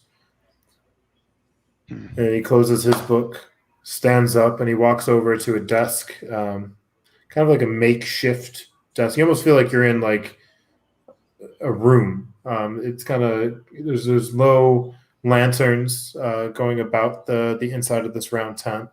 There's actually a bare rug in the middle, and you see almost like this marble desk with a granite countertop. On top of it, none of this stuff looks like it should be in this tent. It's all very nice and heavy, and it looks like it's meant to be lived in. For May I roll an Arcana check? Yeah. Do you have? I'm sorry. Do you have? What is that spell? Detect magic or? No. Okay. But I rolled a 12 with Arcana. While Okay. I'm stealthily peeking through the flap. I mean, you don't get a sense. I mean, it's hard to tell because you can't really detect any magic or anything like that. You're just kind of going off intuition of, is this an illusion? What are you saying? What are you seeing? It doesn't make sense to you that this would be here. You feel like something's afoot, but you don't know what. Darn. I'm gonna slowly lower the tent flap before I'm seen, before I'm detected. And then DM, I'm is there just any way gonna- that I could? Mhm. Sorry. Oh, it's Go okay. ahead. I was just gonna camp out behind the tent real quick and see if they come out. Sure. Danan, yes? I just want to point out that I'm looking around just to see if Is there anything, any kind of movement, anything around the camp? So I'm just looking out. As far as you looking around, you can see the fog is kind of circling this camp. You can kind of gain from your observation, you kind of almost feel like it's not a natural fog, that this fog was placed here, and that it's kind of circling about this camp, and trying to hide it somewhat. Okay. He's doing a really poor job. Maybe. Now, when he said Maybe not. he said that he was attacked, and the horse was attacked. You haven't. So from where you are off 50 feet from here, you're not hearing this I'm conversation. 50 feet still. Did you? Well, you haven't said if you've moved closer or anything. So I'm going off of. Sorry, I just like everything was going on. I did move closer, a little while ago, and so I was trying to overhear. Okay, so I'm going to let everybody kind of place your character on the map really quick where you are, so that way I can know. Yeah. I'm behind this stump. Okay. So this is where we're at. Right now you have basically up front and center people that are in hearing range. Lox, Loki, you can hear now. Obviously, Brall and Jericho. Danan, you're a little further out. Behind you is Thomas, who's kind of hiding out over here. So, but I thought I heard him say that he was attacked and the horse was attacked. But if I saw correctly, the horse's throat was slit. Correct. Which isn't normal for an attack. Do I not sense that as not being normal? Because, I mean, usually if you're attacked, they're not really aiming for the horses to, like, slit their throat. It's not like the horse did anything that was worth being I don't slaughtered know. for. I mean, it's something that you may have questions for. Yeah, do I get the sense this guy is telling the truth, as being just like a weirdo, is playing his little loot? Roll for insight.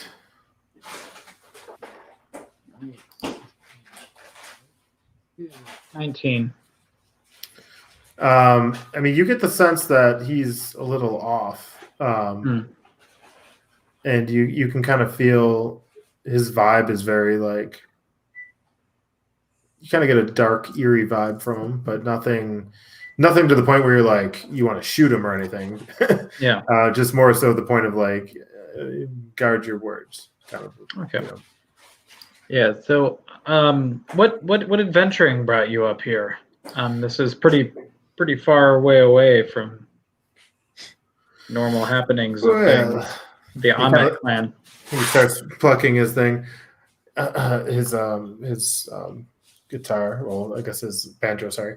Well, the chain-swinging Faso grabbed her by the toe and saved the burly paladin from a horrible munching blow. In short, I was able to escape from Semet. These crazy birds flew in.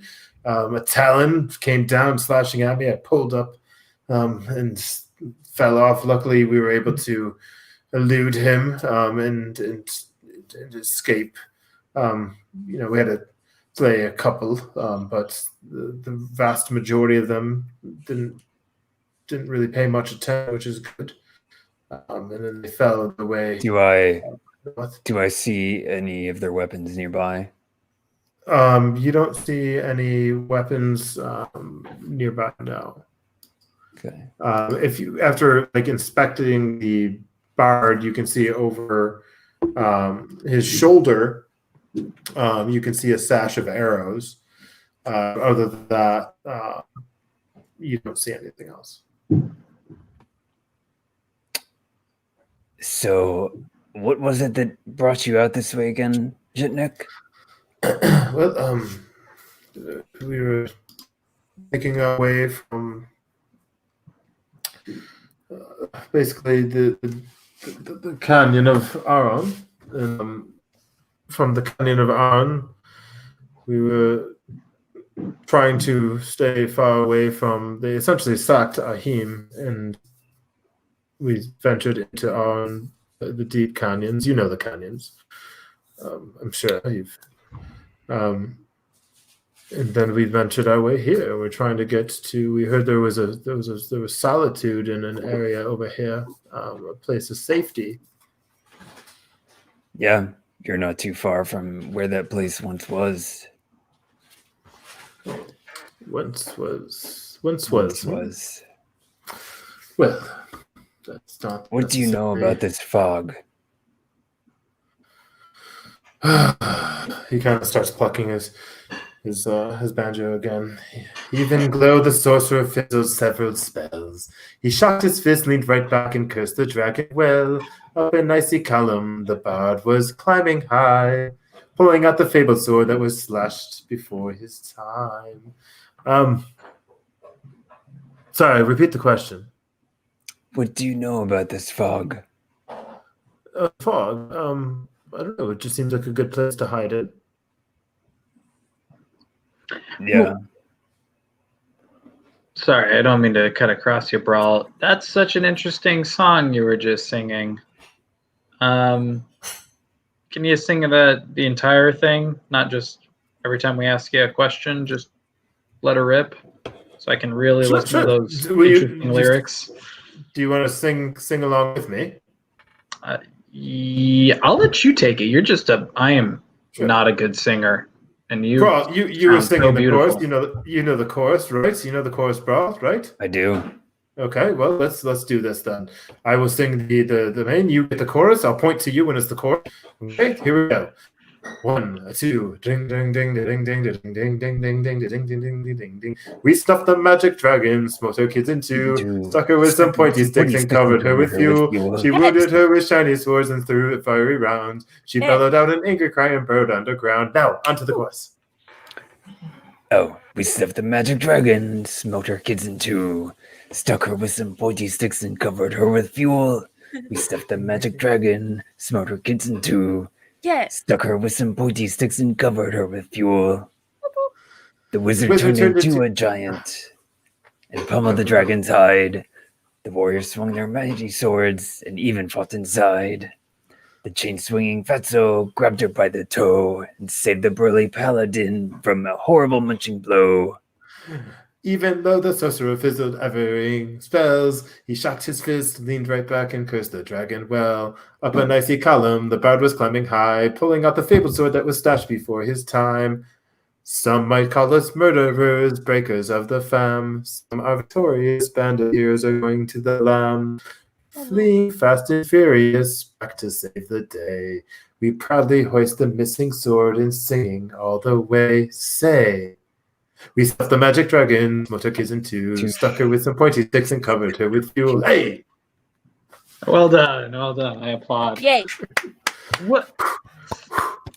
So, it's funny. You hear these things so many times and you really just forget kind of what they're talking about. What's the fabled sword that song is talking about? Do you know? The fabled sword. Yeah. That's a very good question for the man who wrote the song. And we all know who that is, right? I look. But what's traveling? Wait, so Bro, you've heard the song before. Aye. Have you spent any time? Have you spent any times in the brothels, the bars, by chance, and by the heme area?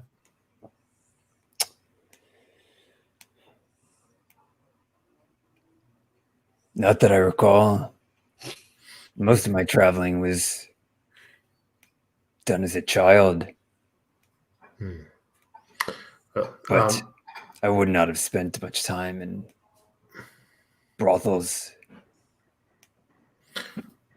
As you say that, and he's about to get a word out, well, you would be very much inclined to know that that particular song, and then he's cut off. Hello, do we have company? Who is this? And you see this giant, tall man with this giant cone kind of like essentially kind of like from shoulder to shoulder, going up from the back about a foot over his head. You can see stepping out in front of you, out of the giant round tent. He has this long grayish robe coming down. And let me pull up 1 second here so I can show you all who I am speaking of.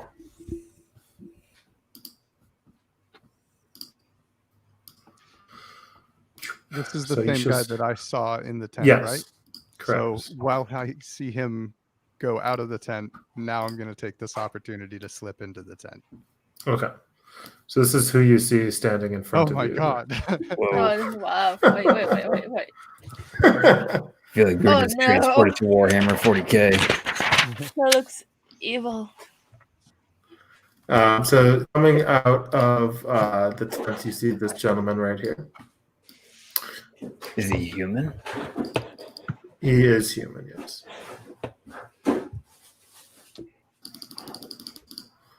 Wait, All up where's in the picture popped up? it was on roll 20. Oh, gotcha. Here, I'll make him big again One so more you can time. see him. Scary. Ah, gross. So he steps out, That's what you get by kind of going- comes up to the fire. He kind of waves his hand over the fire. The flames kind of move to the side as he waves his hand, and then he moves his hand back, and the flames go back to the other side. Who are you? Brall has a strong heart. Who are you? My name is Barney. What? One more time. One more time. Barnaby.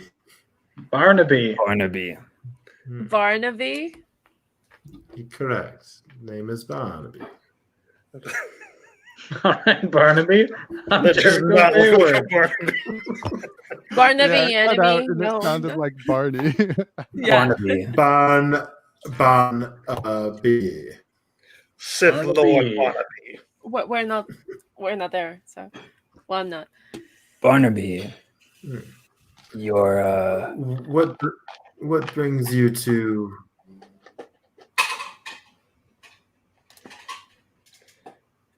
Ruh-roh. Sorry,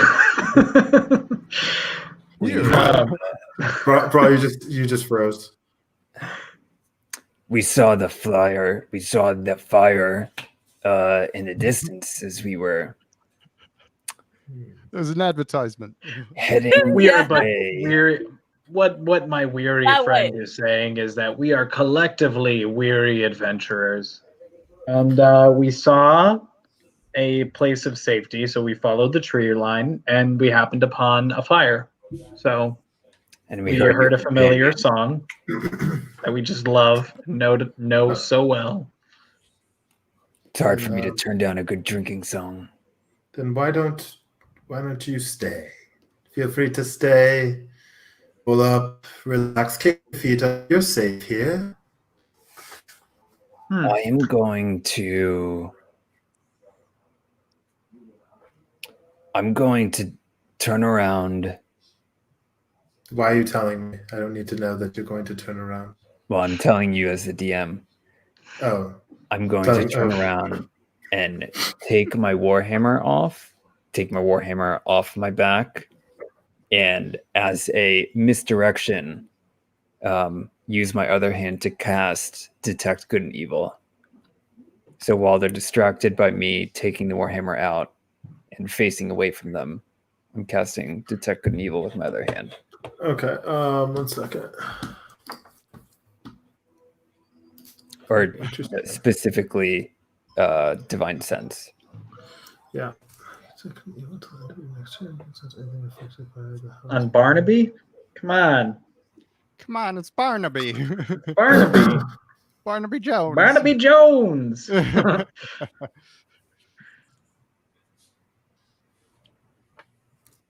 Moment.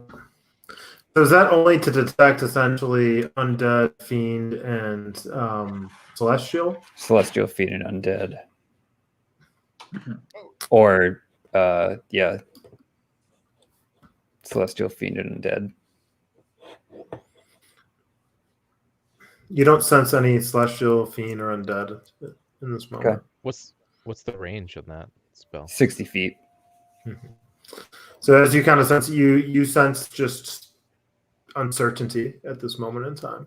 May I roll an investigation check to pilfer through their things? So feel free to roll an investigation check while you're inside the tent. What's my investigation? It's -1. Dang it. All right, that makes it, still good. 17. Okay. So as you're going through, you're kind of stifling through drawers. Is there anything? So you see bed, you see like a little nightstand next to it. You see any weapons around? A dresser, weapons around. You do see weapons. You see a quarterstaff. Mhm. But that's it. In that particular tent you see a quarterstaff Quarterstaff. next to the bed. I'm gonna quickly run to the desk then, or like tiptoe and see what like papers that you said it looked really old. There's lots of books stacked on top of it. There's papers stacked on top of it. You see anything that you see some papers as you look through. You pull. It almost looks like a spell. Let me send this over to you. I found a what now? A scroll? 1 second. This is what you found. Where are you sending it? Facebook? Yeah. Yeah.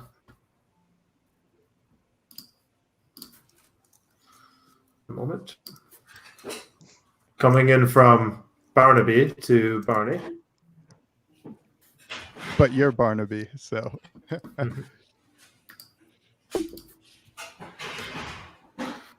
You find this written on a piece of paper outlining the particular spell. Okay. I'm going to roll that up, or whatever it's on. If it's in a book, it's like parchment. It's parchment. Parchment. Roll it up, stick it in my pocket, and then I'm going to try to slip back out the back of the tent. Okay.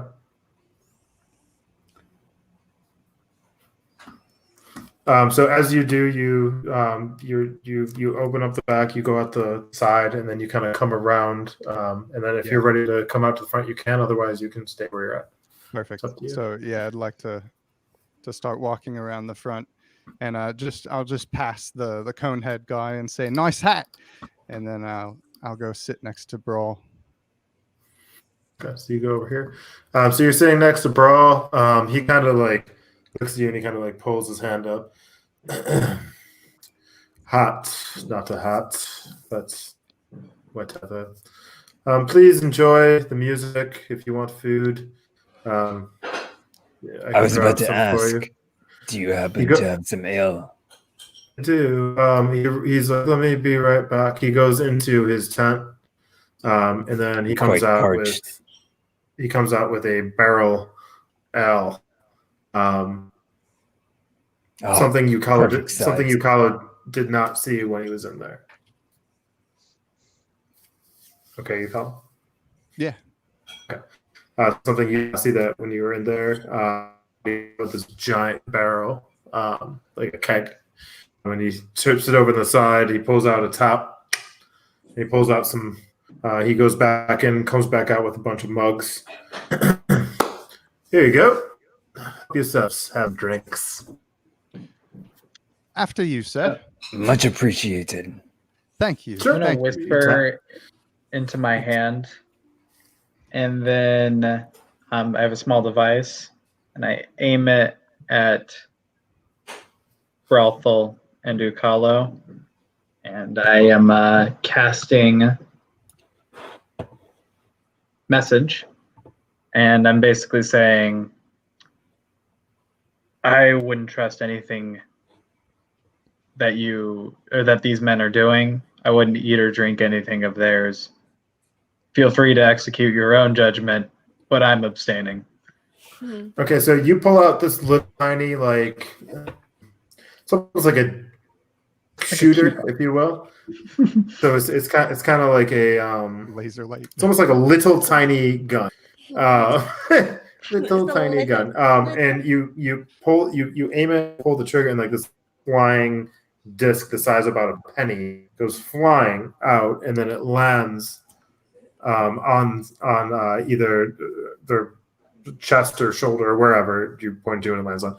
You can hear coming from it your voice coming from that tiny little gadget that's landed on them. Ow. Ah, ah, ah. Bug must have bit me. I brush it off, but I make eye contact with Jericho and just nod.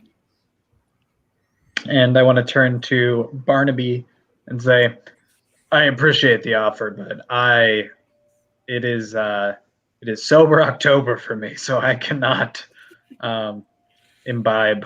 So very The old sober tober. Mm-hmm.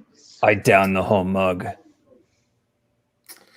Cheers. And Barnaby takes a mug and drinks it.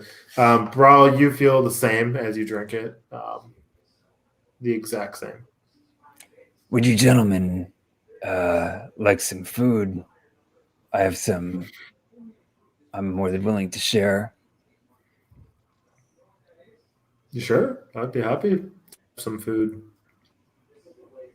Let's roll for cooking. Who's cooking? You're cooking? Oh yeah.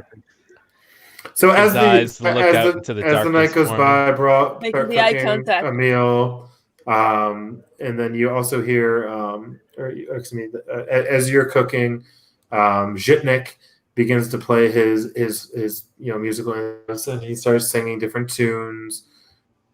And Barnaby retires into his tent. He lets you guys know that he's tired and he's going to sleep. As you guys are kind of all drinking, whoever is drinking, you don't really feel anything. You feel quite the same. Is there anything? Do I get the sense that the cask of ale is real? Is it like an illusion? So you didn't see it while you were in there. You didn't see the mugs either. Right. And you're not sure. I mean, at this moment, I mean, it's very suspicious to you. Okay. And are you drinking? Are you drinking out of it, Yukala? No, I pretend to drink out of it and then just accidentally pour it all over my shirt. Should I make a performance check for that? Well, he's kind of Natural already 20. retired too. So as you do it, you've Wait, so it's flawless. been like time I've just been holding this The for old like and an hour, and then I just dump it on my shirt for Yeah, no sure. reason.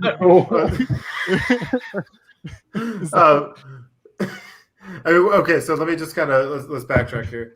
Is there anything you guys would like to do while you guys are here? So he invited you to the camp to spend the night. If you want to stay, you can. He kind of reiterates the fact that he's kind of just passing through, and that he's getting tired and he's about to retire. Before he retires, is there anything that you guys would like to say to Barnaby as Zhitnik stays out and continues to play? So where are you headed? Well, to the coast. I was thinking of heading down to the Midrove. Have you heard You guys news aren't lost, from are you? Midrove?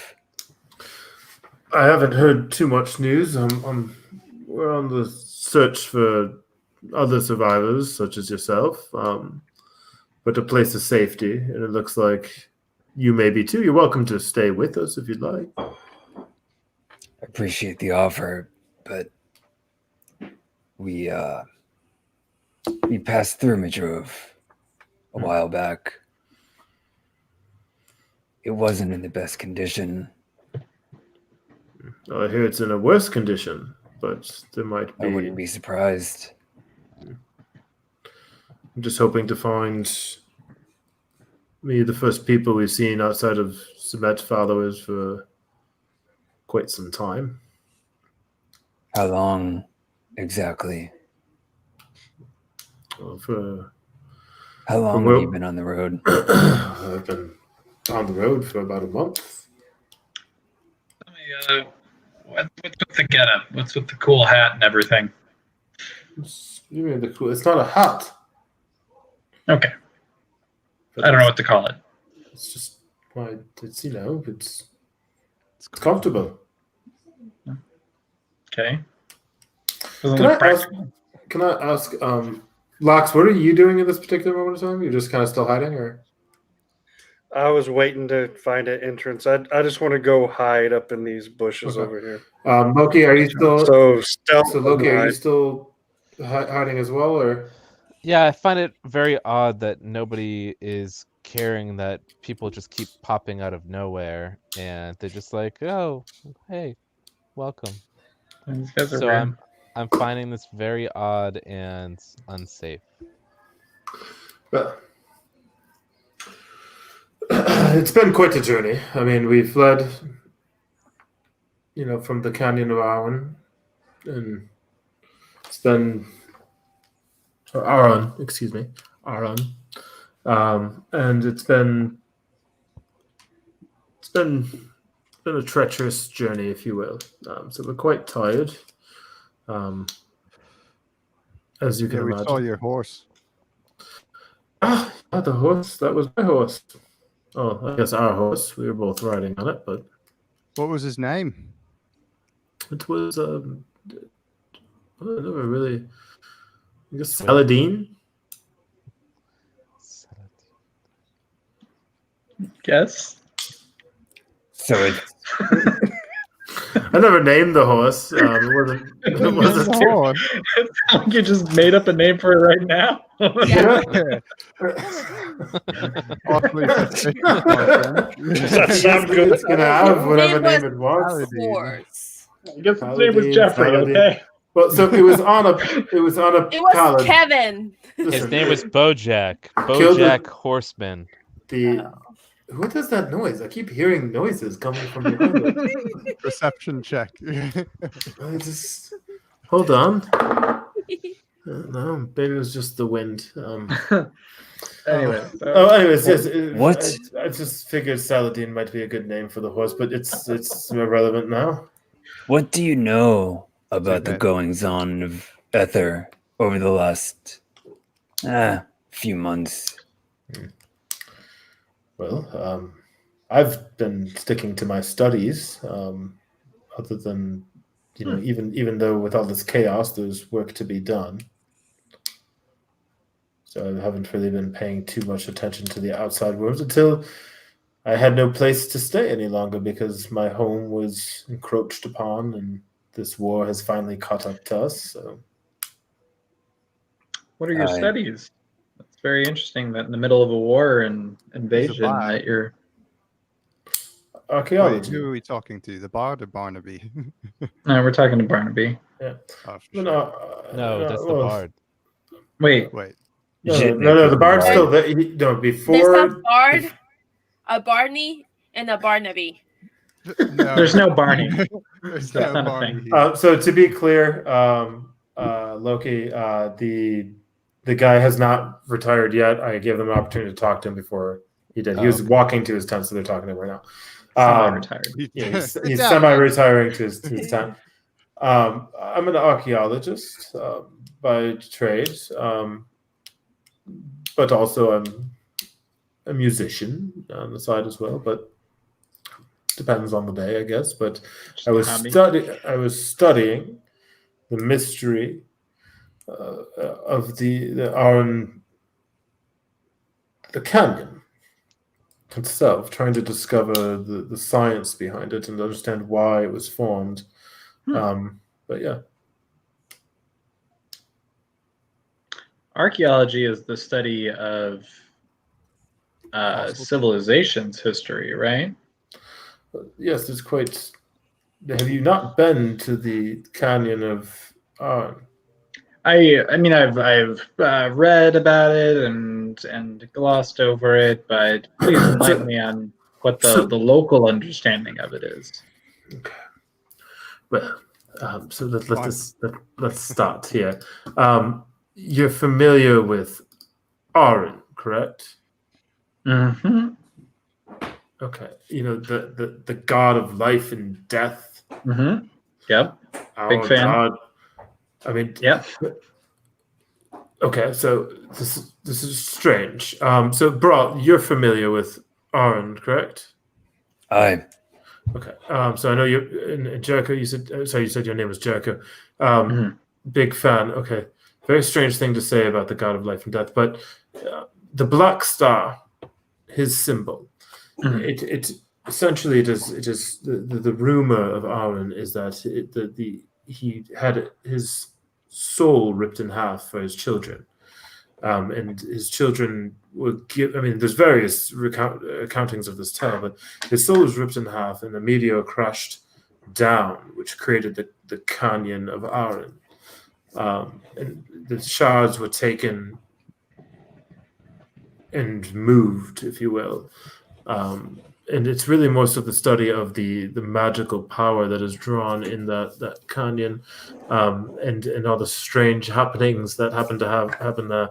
Like for instance, there's times in the day where the sun just completely goes black, and only in that area. It's very strange. You could be standing in any other area, and if you're outside the canyon, you can still see the sun. But if you're inside the canyon, the sun will go back. And it's very, very interesting. That is interesting. Magical presence, I take it, over this area. It's definitely a magical presence, but if the rumors are true, and in the soul of Aaron, the god of life and death, it was said that one son was life, the other son was death. That his soul was cracked into. It's a very convoluted thing, but Do you know where those two halves might be? no idea. That's the whole mystery of it. I thought that because of the magical presence there, that it very well still be there. However, after months and months of digging, and months and months of this one singing, we weren't able to really recover much. But it has been my life's work. I'm trying to figure it out, and there's a particular area inside the canyon where you can see an impact crater. That is where I believe it is. And you said you tried digging there? I don't know if you've ever tried to dig into meteorite, or tried to dig into hard rock. It's not very easy with just a shovel. I bet we could get it. Are you willing DM. to pay if we were able to, discover your life's work? Oh, of course, I'd pay a great deal. I don't know how well money is worth nowadays. I mean, our currency is kind of.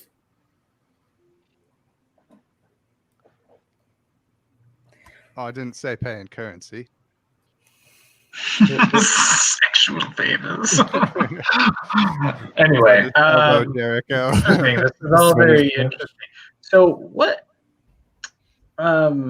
This canyon where all this stuff is occurring, that is due south from here, right? If I remember my geography. Southwest. Southwest? Yeah, south-ish. Interesting. Is there some sort of connectedness that this canyon has in significance to other things? Maybe swords of other sorts?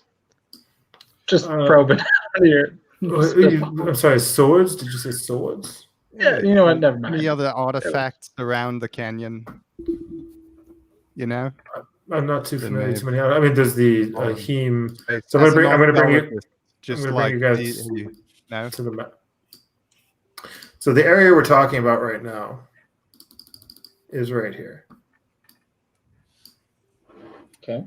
With the large craters. Where the large craters are, correct. Makes sense. Where are we? You guys are right now. You are right in here. Oh, okay. Mm-hmm. Well, I think we will take you up on your offer to stay here for the night. It's very gracious of you. Well, I mean, if we're going to be hanging out together, and I mean, I'm willing to go back to the craters, but Yeah? it's very much. I don't know. It's very interesting. I mean, so here's the thing. I don't know if Semet's worshippers are still there, and it was treacherous going from there to here. Yes, it's my life's work, but I do want to Not die. not No die. worries. Treacherous is our middle name. That's Is there any more in your party? Any more of your? I look over at Brall and Ukalo and like, Yeah, there are a few of us. yeah, yep. Are they going to be catching up with you?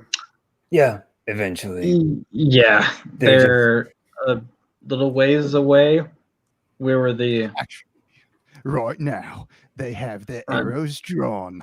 They're targeting our backs. I'm just kidding, mate. They're out there somewhere. They'll be in soon. Who knows? And then that's when Zhitnik stands up. Well, I'm going to go to bed.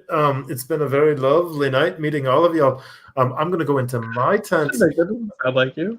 And I will see you all in the morning. And I hope you all have a lovely, lovely, lovely night's rest. If more of you come, I just hope that they're like you, because you seem like fine fellows. Good night, all. Good night. Thank you again for the ale. You can see fire. You can see Barnaby kind of lay his hand. He gets on a knee and he lays his hand down across the ground in front of his tent.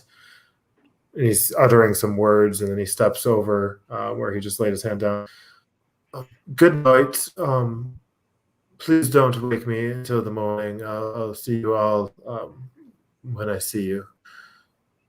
I Not a morning person. No problem. And he just kind of I turn to Clean. We're dudes. Yeah. I in kind of a hushed tone whisper it because it's Jericho and Brall here on the stumps. Yeah. Yeah. They seem all right. I went through their stuff. Seemed pretty simple. Yeah, I'm not too concerned, but I would like to set up camp a little ways away. Well, Sure. that would also explain why we had 3 people in our party that were chilling around us that weren't with us. So I think it's better that we set up elsewhere. Yeah. I'm gonna grab like a log from the fire, like to just like have like kind of a torch thing. Do we want this? Do we want a fire? I mean, I'll just put it back. Yeah, we can make our own. I guess let's rendezvous, grab everybody, and spill the beans. Okay. Yeah. So the group gathers together. You guys kind of venture out. As you do, you can hear Zhitnik kind of picks his head out the gun. Are you sure you don't want to stay? Yeah, we'll just be All over right. here. We don't We'll want to catch up disturb with you our- guys. We got Party plenty members. of. There's a whole other tent. Nobody's in it. I mean, it's yours. Take it. This night's been pretty intense already, so we'll journey over here. I mean, there's cots. I may be back. Just give us a second. We're gonna go see if we're gonna find the rest of our members. Okay. All right. Well, we'll either way. Good night then. See y'all tomorrow. See you tomorrow. We'll be over here in the morning. He kind of like takes his hair and he kind of like puts it in like a little thing on top of his head, little bun. And then like you can see him like in this like white coat. Like now he's out of his yellow robe. He's wearing like this white like robe that's like super puffy. Good night. Got bunny slippers on. Night. Comfy. Super comfy. So now the group gathers together. You are all probably about 100 feet away, I would say, from 150 feet away from their camp in the woods, but it's pretty much pitch black. For those that you have night vision, you can still see, and you still see the red glow of the fire, but it's getting a little bit smaller and smaller as nobody's tending to it and starting to go out. Yeah, we'll make a fire. Okay. Well, if Pitch that wasn't camp. some So deliverance- as you guys start to pitch camp, we're going to take our first 10-minute break. all right. And we're First going to and take only, I think. first and only 10-minute break, and we will be. It is 10:16. For Brawthel's sake, be back in 10 minutes. I'm doing good, guys. Honestly, Okay. Good. no worries. Cool, Yes, cool, but cool. 10 minutes. All right. 10 minutes. 10 minutes. See you guys in 10. Yay. Hop on Discord if you want to hang out. Oh yes. Yes. Send me an invite. I didn't realize.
I can't hear you, Rick. Are you there? Oh, there he is. Yeah, can you not hear me? I can now. Hey. Hey. Oh, Yeah, I don't man. think I can turn my camera on with StreamYard running. I or have no maybe if idea I- what's going on. If I press stop cam. I like all the questions that you're asking. I think it's able to expand on the lore and what we're supposed to be doing right now. Yeah, I felt like I was struggling with the questions. I was Same. trying to They were I was good. trying to get more information without coming across as too inquisitive. Yeah. This part being broadcast right now? Hey, what's up? Oh, wait. Barney, you're echoing.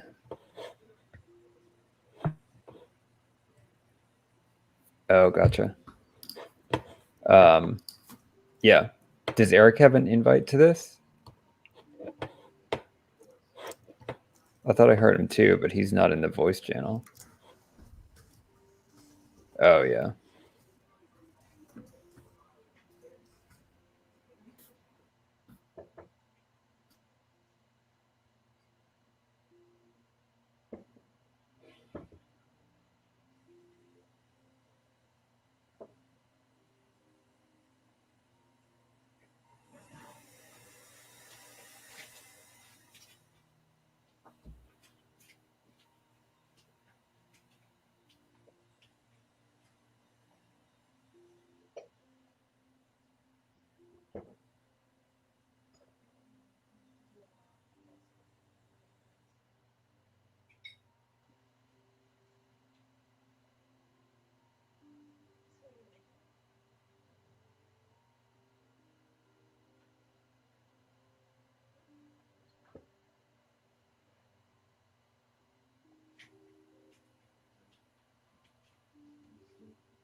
Well, hello, everybody.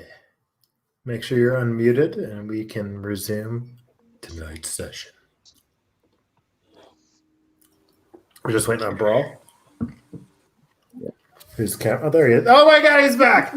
Oh my God, he just popped in. It's crazy. So for where we left off, we're going to just dive right back in. Hopefully we had a good 10-minute break. So the group has gathered. They're making camp. The fire is roaring. And is there anything that you guys would like to do? Okay, go ahead, Paul. I feel like we have our next move, guys. What's that? This canyon. We have Loki, the meteorite, the piece of rock that you have that's pointing us in the direction of the crater. We have their description of what is potentially going on over there. Is that the best move? I mean, as far as we know, this rock is not it's not necessarily a good thing. It's the Black Star of Aron.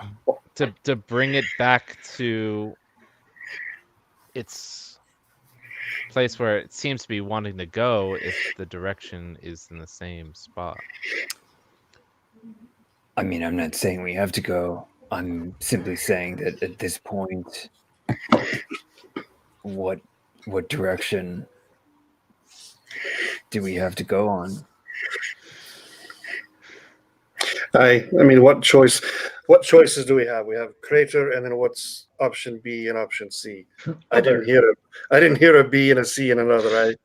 I heard option A, to penetrate the crater. Crater penetrators. What did you guys make of that duo? That was quite the pair. In Celestial, I just say, fuck them. Not everyone here speaks Celestial. I know, it just sounds like... Do we have any sense of the people? I keep thinking, going back to that horse. Oh, yeah. So, yeah, did anyone... Loki, you were over by the horse, right?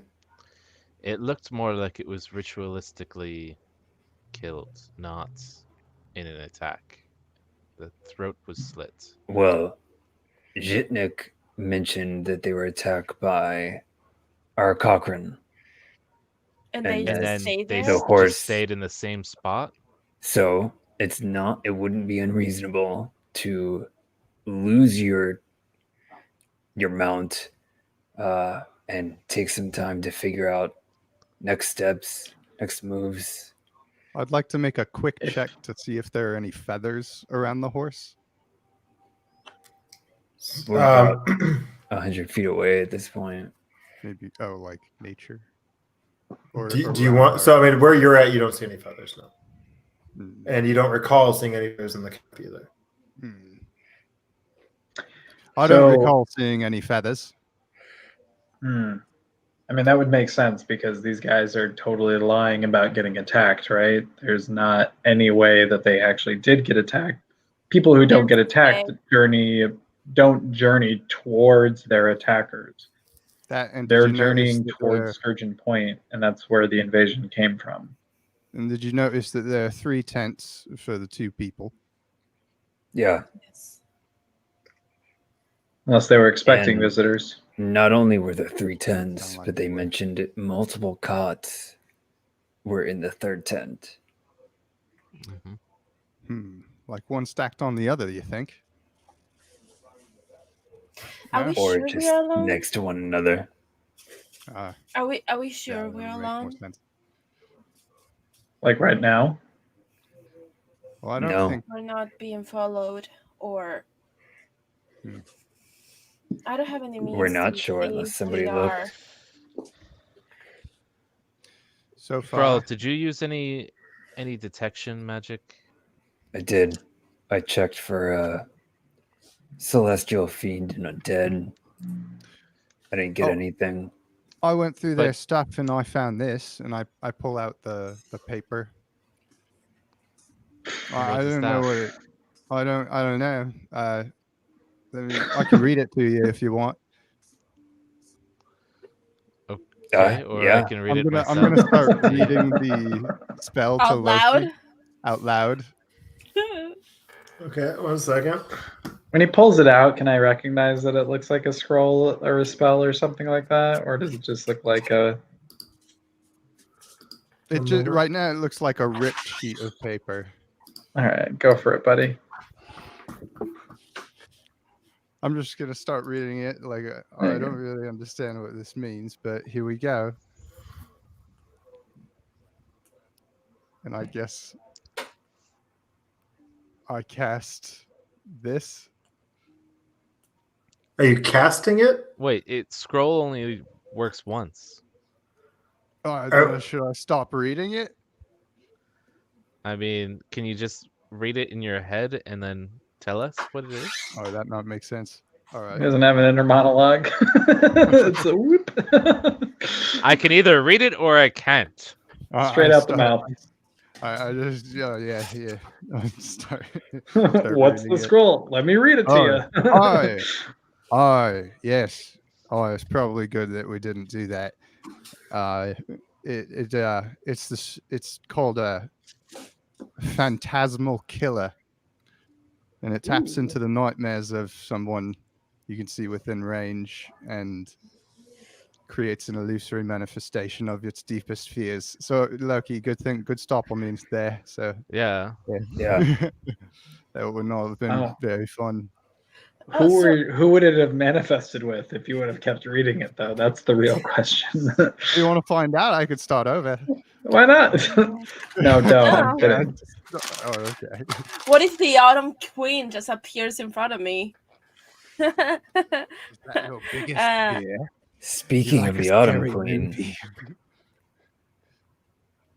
that tune. That tune? Yeah, Jericho. bro. I've never. So obviously, I'm from 300 years in the future, but I've never heard that song before. But it does sound tangentially related to a quest we were given pretty recently involving finding a sword. Magic sword song, as I like to call it. Yeah. Which again, we don't have a whole lot to go on, and Cool. Just as long as we're all on the same page with all the things that we know that we don't know. songs I are a cast way of Hex portal. songs right. are a way of passing down. I'm just gonna Well, that wave my hand Legends. in the air. That seems like a dark magic. Thomas chimes in. Go on, bro. No. Go on. You I think you're onto something. Songs are a way of passing down legends. Go on, bro. Like I said, we don't have much to go on, and there were points in that song that resonated with what we're trying to do, or what we were trying to do. What were you guys trying to do? We were asked to find a sword, a magic sword. Okay, so we got magic swords and magic balls that we're dealing with right now. We got a crater and balls, and we got a sword and a shaft. And then somebody else was talking about something that Loki had that no one's seen in a very long time. Is that what we're talking about? Exactly. Sounds about right, yeah. Something Okay. like that. Yeah. Well, I'm going to use my brain. Okay, And I'm gonna- try to and I- think. Good luck. So here's my Don't thought wreck yourself. process: is maybe what if the sword is the ball? I had that thought too. What?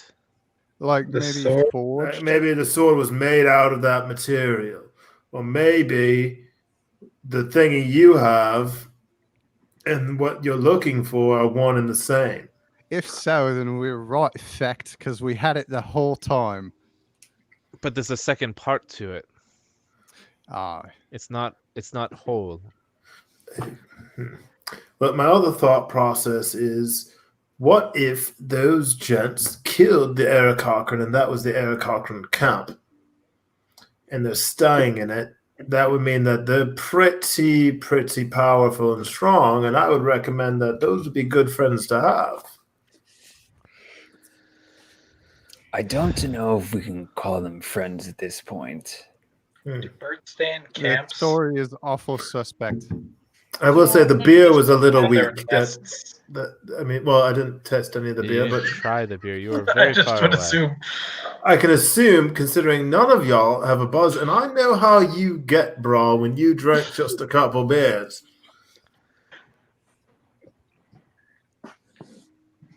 Thomas, why are you talking with an accent? It's my favorite thing whenever Brall just says, Thomas.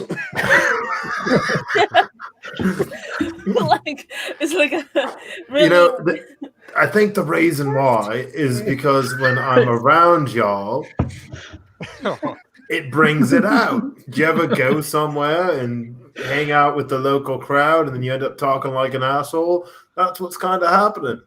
Are you calling I, us I, asshole? I understand the feeling of Yes. people bringing the worst of you. Yes. Mm. Yes, this group tends to do that for me. Well, on that note, I'm interested in all of us going to talk with them in the morning. I think Bro. the most interesting part about this crew is that we have this, I don't know, the meteor thing that Loki has in his bag seems related to the story of like this guy's life work. Now I'm Well, a man that of guy- science. He did not look like an archaeologist. Yeah. Not one bit. Yeah. Have you ever seen an archaeologist before? I Yeah. will say that They might tend to not- be like tomb hunters, and they tend to be dressed usually in a casual manner. Yeah, They sexy carry like, whips and have wide brimmed hats, and you know. They have like a Possibly. they think band- belong in You've been museums. an part of the great, archaeologist right? too, Like then. the great. I mean, the tan hat. He and was all dressed that. more like a Well, everyone's wizard seen an or archaeologist. Like Nazi punching people. They're usually good, but You Carlo, just to But- kind of. Oh, go ahead. Sorry, Danon. Sorry, go No. ahead. no, it's just that it's just a bad feeling. I don't know. They seem to be in a position they shouldn't be. There's only 2 of them apparently. 3 camps. 2 of them. One obviously seemed to be like a black magic practitioner, but I wasn't that close, and I don't have the means to detect if he is something more. I think it's really, really, really weird that they're really close to Sturgeon Point, and I also found it odd that they claimed to be riding the same horse together. they say that. I don't know if anybody else caught that, but And it also sounded like they didn't name their horse when I Sounds asked. like they named it on the fly. Yeah, on the spot. That was a little suspicious. Come So on. the main problem I feel with these guys is that Oh, Lord. they're straight up lying to us. Yeah, not very trustworthy, Thomas. Unlike you, I wink at him. Well, I've saved each and every one of your skins, and literally one of your skins almost killed me, so I think I can be counted on. Nice. You haven't saved my skin though. Let me just state. Seems like you're keeping track, so I just wanted to make sure that everybody had the same. I do want to point out that you have a very interesting eye. You Thank want to you. point that out? I have questions about your eye, and also the little mechanical things, and I would like to know more. Well, I will talk to you about that. Not right now, or maybe ever. We'll see. This man is a master of puns. Anybody else notice this? He's just so punful. The What? bard, he kept repeating the same song over and over again. It's a catchy tune. To Magic me, sword it song. seems like an enchantment. I don't know if he's under any kind of influence, but he couldn't answer any question straightforward. So maybe he It is was- something. Sounded like he just liked singing. So you think maybe the That's it. bard is not here on his own behalf? He's actually being charmed in some way? I don't know. Not by that cone head. He's not charming at all. Or the other way around. Not Or- naturally yeah. charming, but maybe some sort of spell? Maybe. Wasn't there... Hold on. Let me check my memory. The fire is crackling around you guys. Oh, Around us? Well, I mean, you're all sitting around a fire right now, right? Talking. Yeah. in front of. And it's the smoke is kind of going up a little bit, and the embers are kind of crackling about. It's a really nice, brisk night, but it feels good. And it feels good that you're all together. You have this sense of camaraderie. Oh. Friendship. It seems like we have the idea of that we're going to these craters. It's just whether we're going with or without this wacky duo. Can I chime in here? Does anybody know much about? He said he was from. If I overheard correctly, Danon, I don't know if you heard because from where we were standing was kind of difficult. Did you hear anything about him saying he was from the Ahim clan? Yeah. This is one of the first It's very interesting. I mean, the first pieces of conversation. Ahim. I mean, it's you know. From what we know. I mean, they stick to the mountains and they stay in the area, but anybody can join, right? So maybe that's why they're vastly different. That can explain that. But I like also libraries. there's libraries and there's scholars, so that also makes sense. I mean, the story does add up to a certain degree. And I don't doubt that he has an interest in archaeology. I just doubt that that is his primary interest. I think he could be an archaeologist. I don't have any doubts at that. Kind of a weird dude. So Archaeologists seem like weird dudes. does I feel anyone like here yeah. know much about Arn? No. Arn is a god of life Only a and couple. death. Only a few So- prayers. Oh, well, yeah. Other than that, He is a neutral evil god. I mean, he could be a necromancer, right? It's very likely. He's he neutral gave evil. off a vibe like that. Mm-hmm. Bro, do you have any Danon. way of detecting anything like that? Like, I mean, I checked for undead. but nothing. maybe that was the wrong thing to check. What if we are surrounded by undead? Well, no, he just said he Yeah, I already checked undead. checked. There's no undead, right? Correct. Okay. I mean, I can check for something tomorrow. Yeah, maybe. I have a device that allows me to detect magic, but I feel like being in the middle of this fog, it's going to go crazy anyway. Yeah, it's obviously magical, right? It just detects any Like magic. how? It doesn't Yeah, give is you it any like a- information about it. green light I mean, if it's Like this is magic. This isn't magic. could you It's an teach hour. me how Well- to use it? if you have to know, it tells me.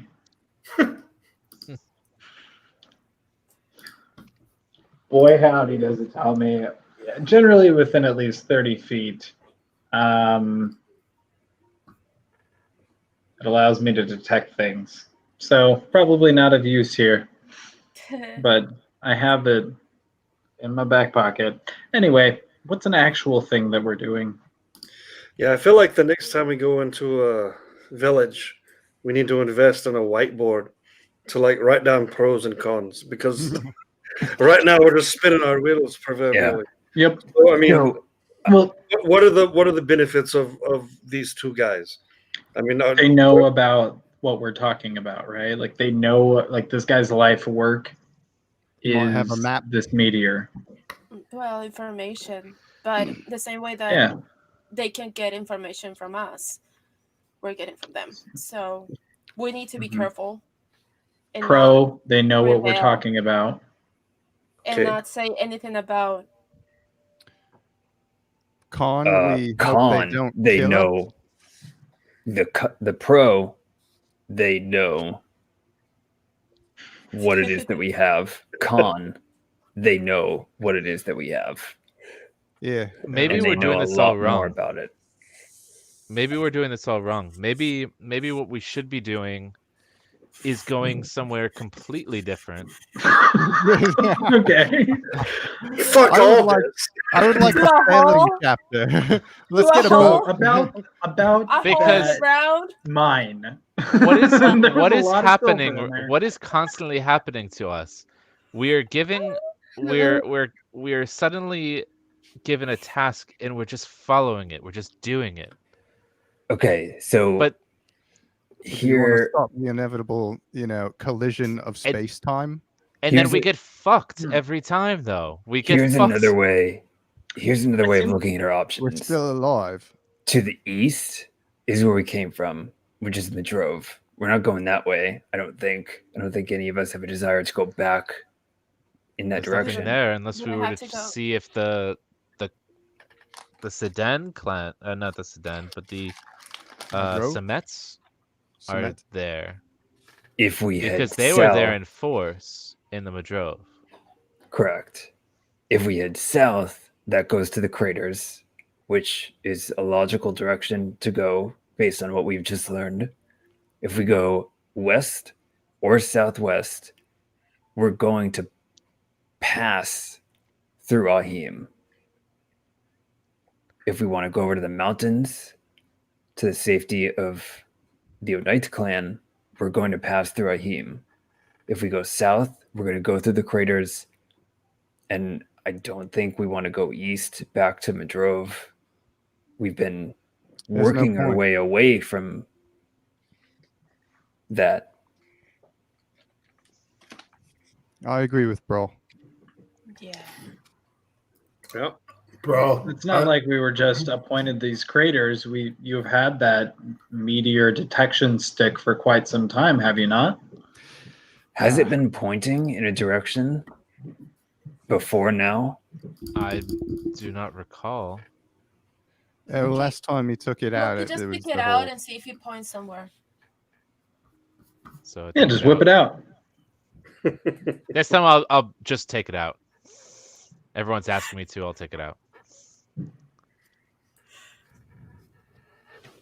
okay. So you take it out. Is it pointing somewhere? It's pointing to the southwest. Oh. poor guy. Are you just holding it? I'm just holding it, and it's just pointing down. So where you guys are right now, It's a sad meteor. are you? So, yeah, it's, Oh. so the metal, all the metal pins around it are all the same size, except for the ones that are pointing to the southwest. They grow, and then if you twist it, it continues to just the ones that are pointing towards the southwest, and then they suck back in. Be gentle. So I feel like at this point, the last decision that we need to make is whether we go back to their camp in the morning or just set off as soon as we're rested.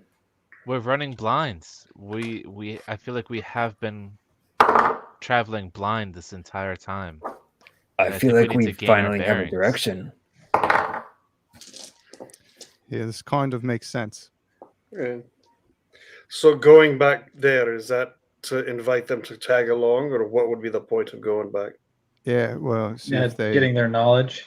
yeah, if they have any workarounds. I don't know. We're going to a canyon.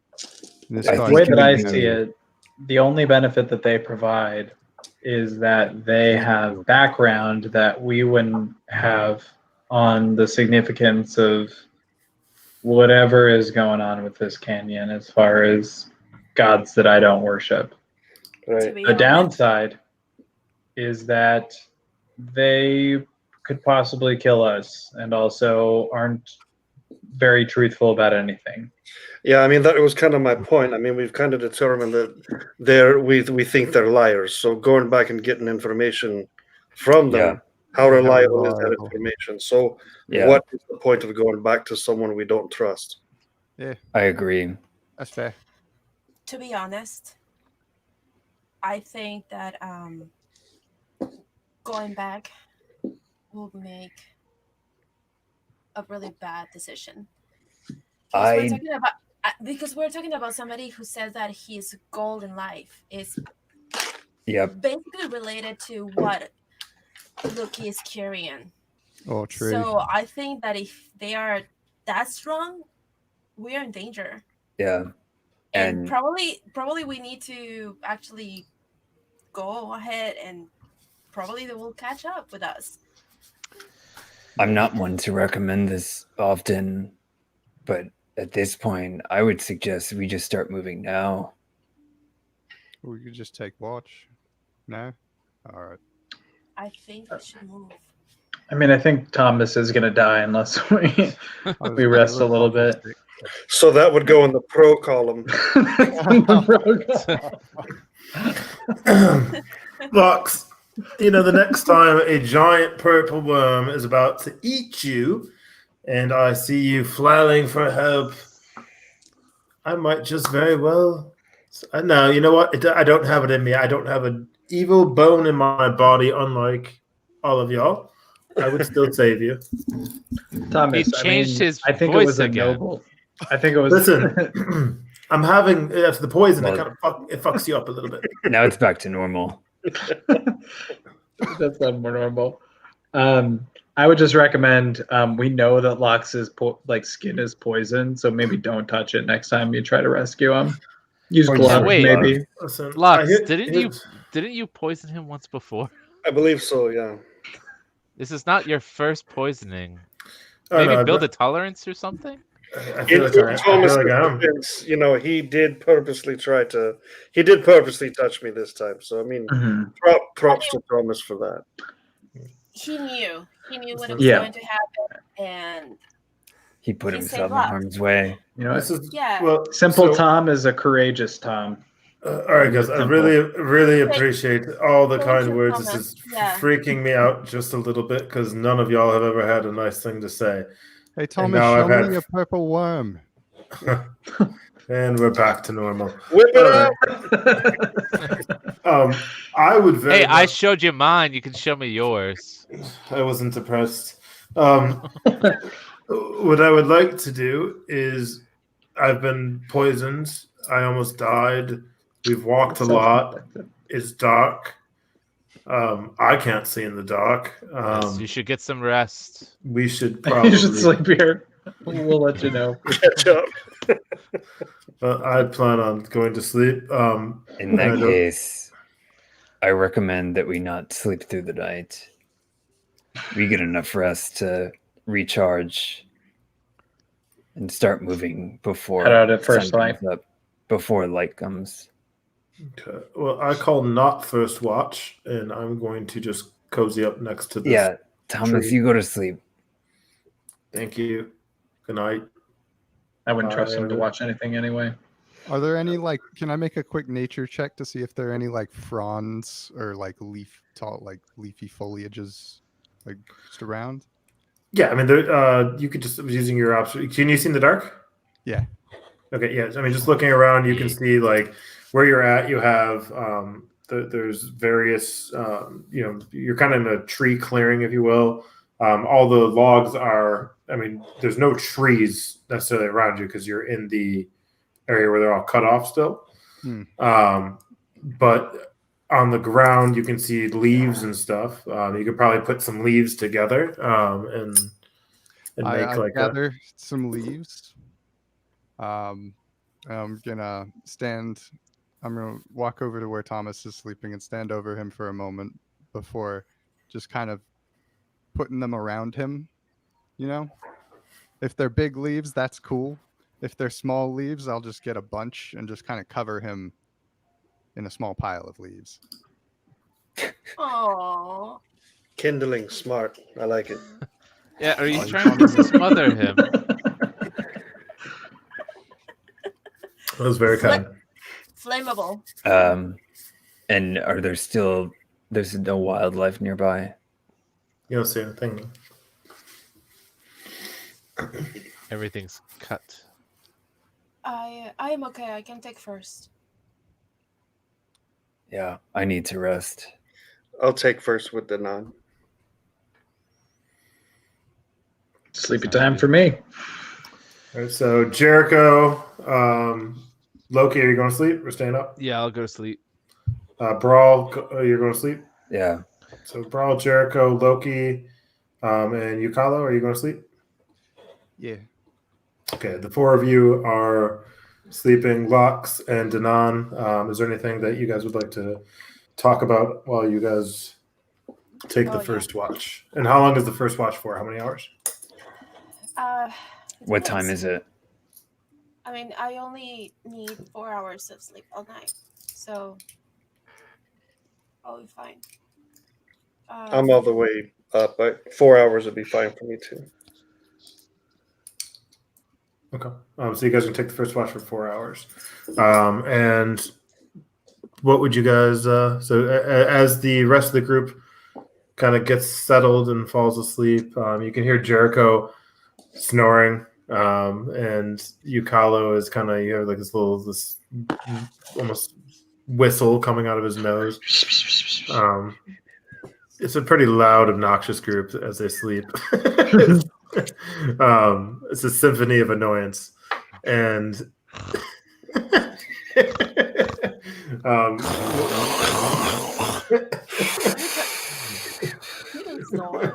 It's like the seven dwarves up in here. Yeah, exactly. Honk.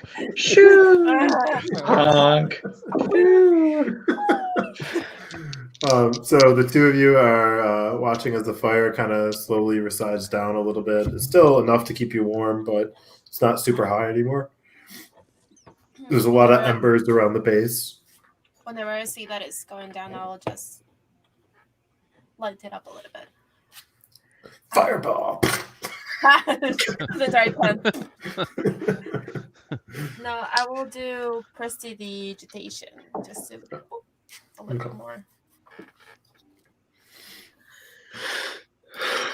Princess. It's been a long time since we've been able to talk. It has been, yeah. Are you okay? I am. I got to admit, I'm a wee bit confused. I don't know what's going on. I'm hoping maybe you have a clue of what we're supposed to be doing here, because I really have none. Well, I have some ideas, but I trust your judgment. So maybe we can actually work something together, because I'm really confused. And I think you are really sounded on, what is good and what is right. Did I show you the book that I'm carrying with me? I don't believe so, no. Okay. So a while back, even before going to the Feywild, which I'm sorry that it was a hard time for you. I know they were. And I'm sorry that I was so happy, but I'm sorry.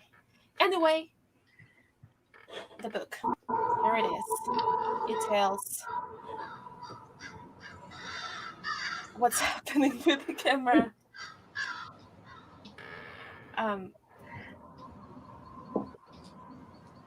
The book is this. It tells fairy stories. You hear they're called fairy stories, like fairy tales. But for us, where I come from, they are kind of history. And after the meeting with the hag that we had, I found a story that actually makes me worry for Gallo. Oh, what's in the story? Well, basically, somebody who made a deal with somebody who lost love and made a deal with a hag and got himself into a lot of trouble and is textbook Ucalo. That was before everything that happened, and then he made not only a deal with her. I think he also made deals with the Horn Man. Yeah, I mean, I've said all along, Yukalo is a bit of a wild card. He scares me more than anyone else here because I don't know if he puts our interests at heart when he makes decisions. I think I feel that like his he's going to heart. get someone hurt. I think that his heart is in the good place. It's just that he seems kind of sad and desperate, and that is dangerous. That is really dangerous.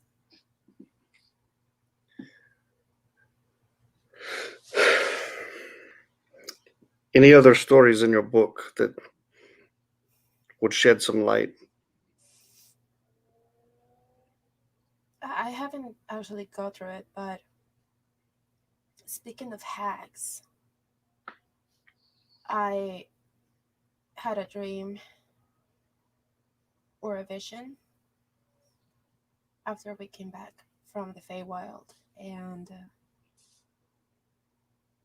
I saw my sister in the flames, and she was calling on me,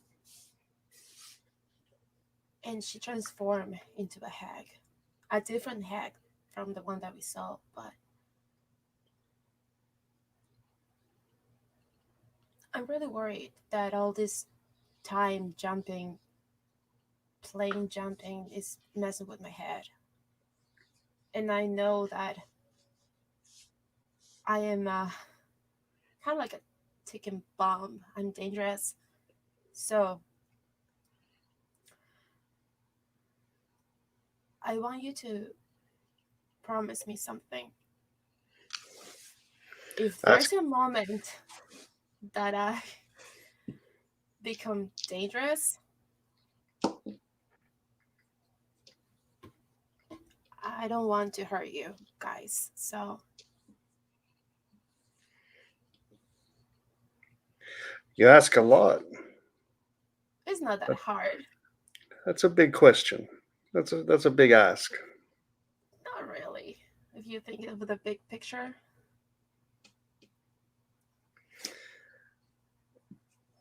You know, Princess, there's not many people besides Grongs that I connect with, honestly, besides you. And I think that's because you remind me of a friend of mine. Um, she was a princess. I know that you say you're not a princess, but to me, in my eyes, you deserve a throne.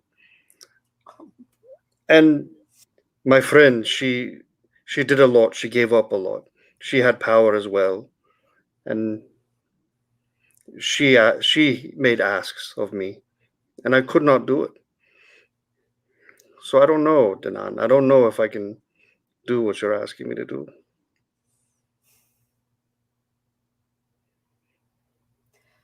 Well, I know that you're the strongest of us all.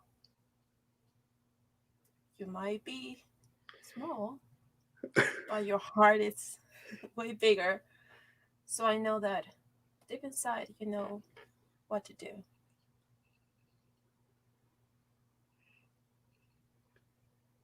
About these people,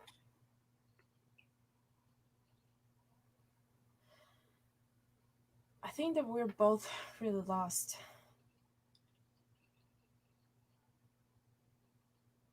These guys, they have They have land to call their own. They have a ground to base everything they do. You and I, we are just wanderers and travelers, and without a sense of direction, I think that, I don't know. Maybe that's why we're here, right? You and I. Because Aye. we can see everything from a different perspective. I believe you're right. I believe you're right. And I think that's what separates us from the pack a bit. And maybe it's why I feel so confused as well, is because Ether has always been what they're trying to fight it to be. Now, Yeah. I mean, 6 months from now, a year from now, Jericho's time, it's all the same to me. You know. So I'm a little at a loss of what we are fighting for sometimes. I'd like to believe that we're fighting for the good side, right? And sometimes I wonder what side that is. It's a little gray, Princess. It's a little gray. It is great. Yes. Well, I will fight for what I have in front of me. And I will fight for you guys. And I will fight for my family. Even if it's in the past, I will fight for their memory, and I will fight for what they stand for. Well, then I will fight alongside you. And I can trust you for that. In this moment, you guys kind of stare off past the fire. Your senses are on the highest of alert, sensing you're looking for any sounds. Roll, both of you, for, I guess it would just be perception, right? Oh, shit. That's bad. That was a 17. But it was cocked. I rolled a 19. I have a whatever of 16. 19 I rolled. Okay. And then, Denon? Persuasion? No, perception. Oh, perception. 10. 10? Okay. 1 second.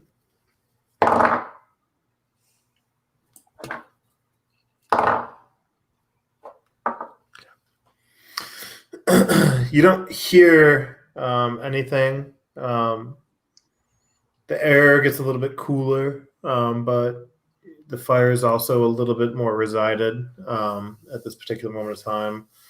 The two of you kind of talk about, the areas you're from. Lox not disclosing too much information, but more along the lines of, just the land and a little bit from your childhood. Danan kind of going into some tales about, you and your sister together. As the night rolls on, the second watch awakes. So Jericho, Yukalo,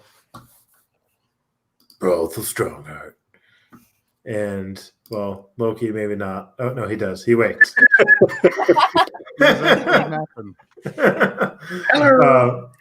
And then Danan, still sleeping, is Thomas. Oh, thank God. Maybe we can Who is staying awake for the second watch then? Is it the four of you, or is it just two of you? I'll take second watch. Brawl, second watch? Well, I didn't go down in the cave and get a giant bite taken out of me, so I'm pretty healthy. Me Okay. neither. Yeah, I'm at full everything. So Yukalo, Brawl, I guess Jericho? I'll stay sleeping. Okay. Yeah. All right. So Loki, good night. Lox, you go to sleep? Yeah, I'm getting in my bag.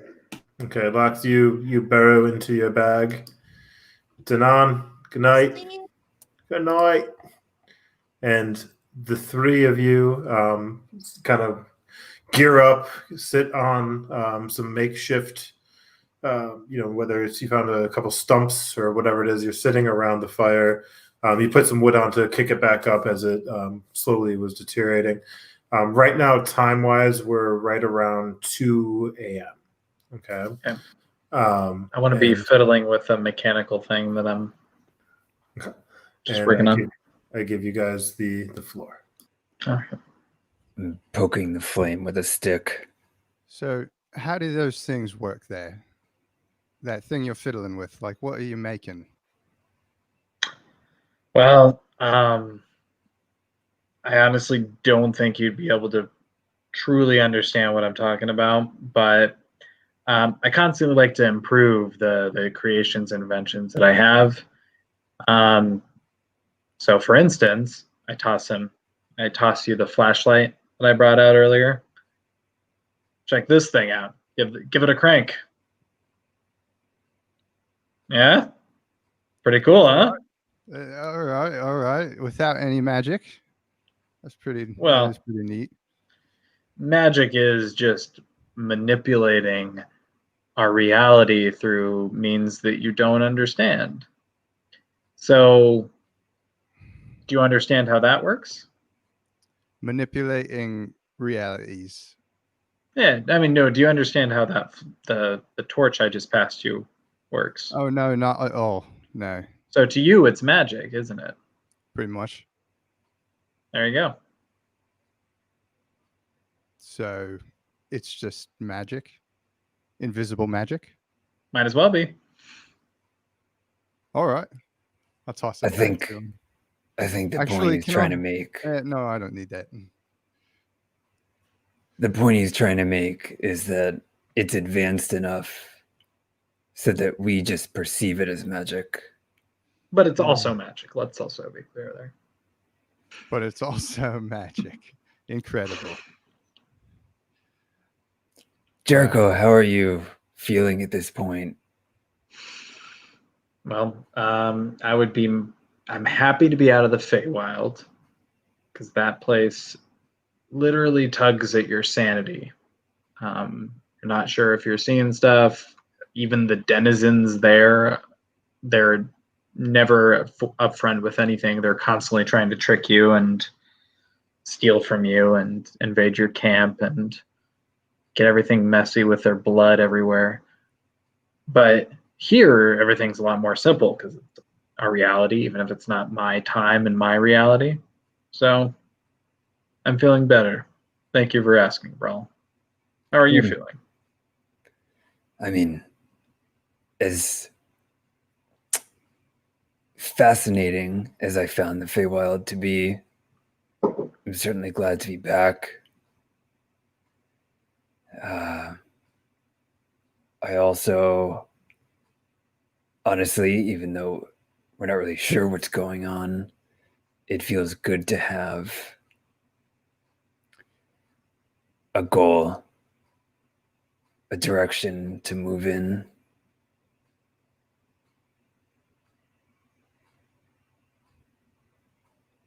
Yeah. Yeah. There's a sword. I lost my sword. Maybe I can take that one at the end. I don't think so. We gotta get Yeah. Maybe. You lost your bow too. Oh, I did? Remember, you left Look it back at. around. No, that was me. Oh, you're right. Oh, Yeah. jeez. I've just got some daggers on me and a quiver full of arrows and nothing to shoot them with. We should probably. Can you make invent that... me a bow? Or does that take? Ooh. Actually, you know what? I'll do it. I made me last one. I'm gonna look around for, like, I don't know, some flexible young sapling. You don't see all the trees were cut down, so you don't really see much around you at this moment in time. Oh, this is gonna be a toughie. It's all right. We'll figure something out. I don't have enough materials around me right now to really make anything from scratch for you. But that's fair. Maybe we can pound that meteorite down or something, like they were saying. Like Thomas's. Maybe. I thought that was a great idea from Thomas. Cal, what do you think about stopping at the city of Ahim Yeah. Do we hit before heading to the crater. Yeah, maybe restock a little bit. Yeah. Maybe it's on the way, right? It looks like it's right next to it on the map, if I remember Yeah. correct. I'd love to buy some sort of self-defense. Yeah. Especially if we're going into this canyon. Scary. We don't know what's there. We don't know what might make an appearance. This journey of ours has been surprising, to say the least. It has been interesting, that's for sure. Surprising, yes, very. Yeah. Cal, what are you hoping to get out of all of this? Well, before I was just hoping I could reconnect with someone. Now it's kind of bigger than me. So What do you think about that? I think that I'm hoping that what we're doing is not only going to restore whatever's going on here with this collision of the university, but I hope it's the right thing that we're doing. I feel like I've made a lot of mistakes, and this might be something to wipe the slate clean, if you know what I mean. I do.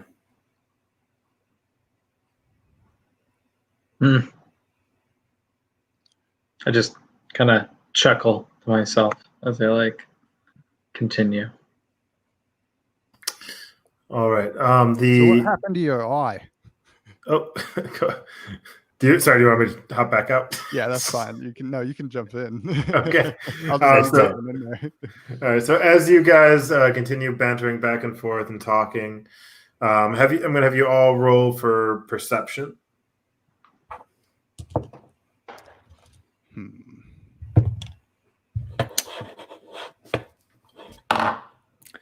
19. 13. 7. Okay.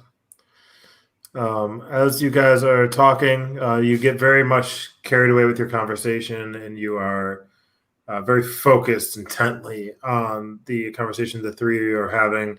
Jericho, you're kind of diving into a little bit more about your family and your timeline and the mechanics of it.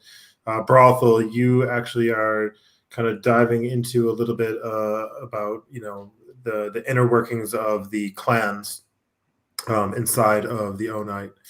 Yukalo, you are every moment you have cracking some kind of witted joke as they are talking about these two different various things, and you're very much intently focused on this conversation. Meanwhile, I also wanted to make sure that we are waking everyone up before the sun comes up. Sure, not a problem. While you guys are talking, 1 second here.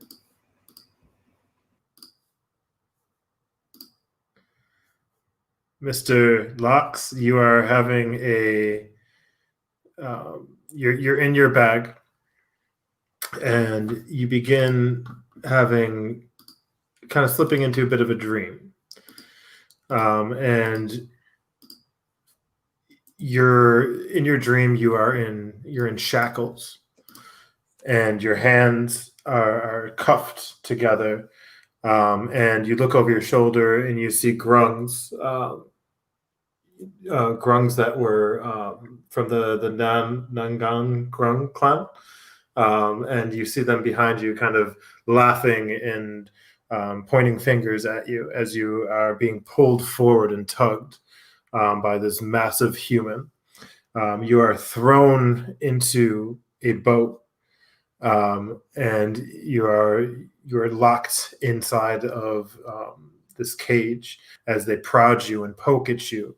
And they are, and this man every time comes back every single night, and days are passing through in this dream, and you get the sense of how real it is. You've lived this, and you're feeling it all again. All these emotions are rushing to you, As you are in this cage, this man comes up to you with a giant prodder, and he starts poking at you. You have slashes all about your body, and he keeps asking, "Where is it? Where is it?" What do you respond?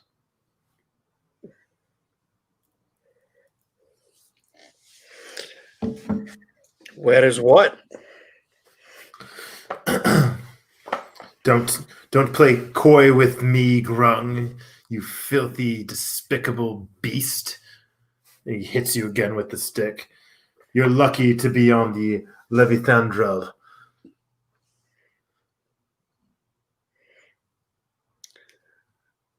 I have no clue what you're talking about. I have nothing.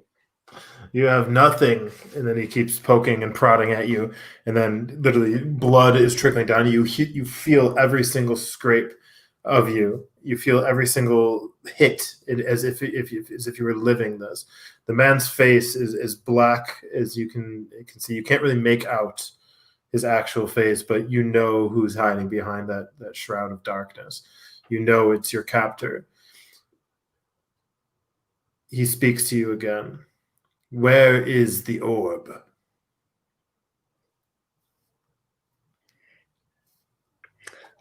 I'm not saying anything. Okay. He walks out of the room. You can hear him. Water is kind of creeping in. You feel like you're at sea. The boat is tossing and turning back and forth. You feel cold shivering down you. You're naked. Nothing but your own skin. Your energy is low. You've felt this before.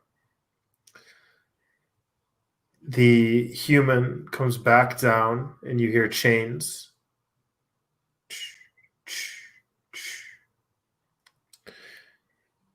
Pulls the chains. It's a long chain, thick metal. He opens the cage door, and he starts slamming you with it. Your leg, your side, your ribs. Where is the orb?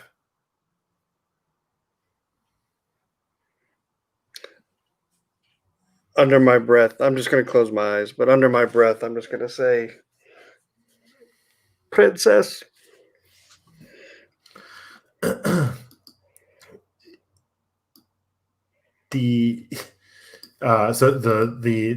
you say it under your breath in your dream, correct? Mm-hmm. Okay. You say princess. Roll for. Okay, so sorry, 1 second. He comes down again, slams again. The princess has the orb.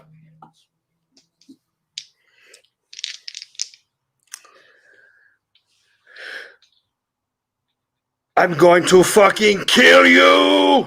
At that moment, he slams the gate, ties it around. You try to stand up, but you can't. Your legs are so hurt. The prod poking at you. At this point, the cage twists and turns, and then the place that you're at vanishes, and you're standing on a deck. Rain is pouring down on top of you. You see land far out in front of you. It's dark. It's night. The moon is lighting up the water in front of you. You've felt this before. You've been here before. What do you do? I jump in. You jump into the water. As you're jumping, you look about. The current is strong. It's pulling you. Your bones, your body is weak. Your muscles are not what they normally are from the beating and the abuse that you've been through. As you start swimming, you look to your right. You see a giant shark coming at you. And as it goes to swallow, you hear in your voice, where is the orb?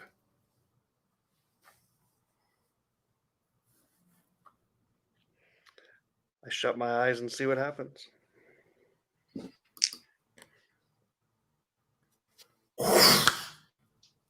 Darkness. And I'm going to have you roll.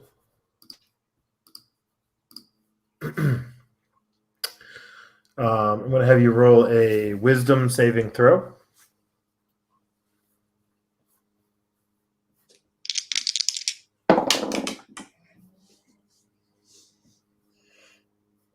18. 16 plus 2. 1 second.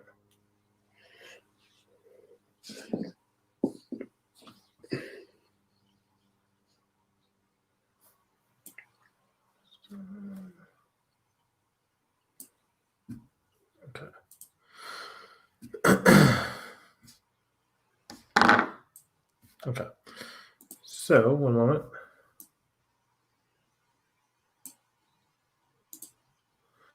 As the darkness surrounds you, you wake up and you look inside. You're sitting in your bag. You see all your little trinkets, everything around you, a little bit of water. You feel warmth kind of come back to you. You look at, you check your body. There's no marks, there's no bruises, and you sit up and you awake from your nightmare.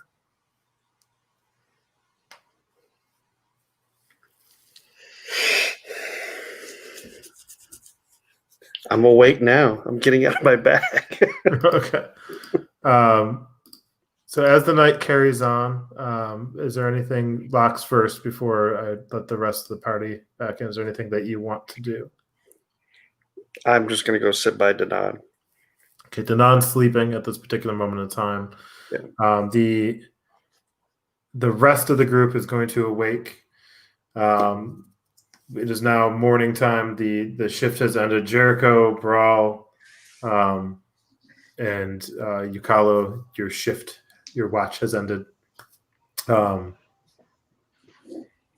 the group, what is your next move in the morning? What would you guys like to do? Get out before sun comes up. Okay. The sun is just beginning to rise. You guys are trying to. Where are you guys heading to? City of Well- Ahim. The city of Ahim? Yeah. So, Okay. That sounds like a good place to go. All right. So the group gathers, wakes Thomas Maybe abruptly. maybe we can he's- drop Thomas off there. Not a bad Um, idea. Drop him off. Thomas cracks a anywhere. joke. And at this moment, this is where we will end tonight's session. And I hope everybody watching enjoyed. If you did watch and you liked what you saw, please smash that like button for the YouTube algorithm gods. Tickle the bell. Yeah, tickle the bell, wiggle the bell. I don't know. Do Mage something hand. with the bell. Use your mage hand and smash that subscribe. I don't know, guys. Just press all the buttons. Something happens. It's cool. We like to see you next week. We'll be back next week, Wednesday at 8:00. And we shall see you then. Oh, yeah.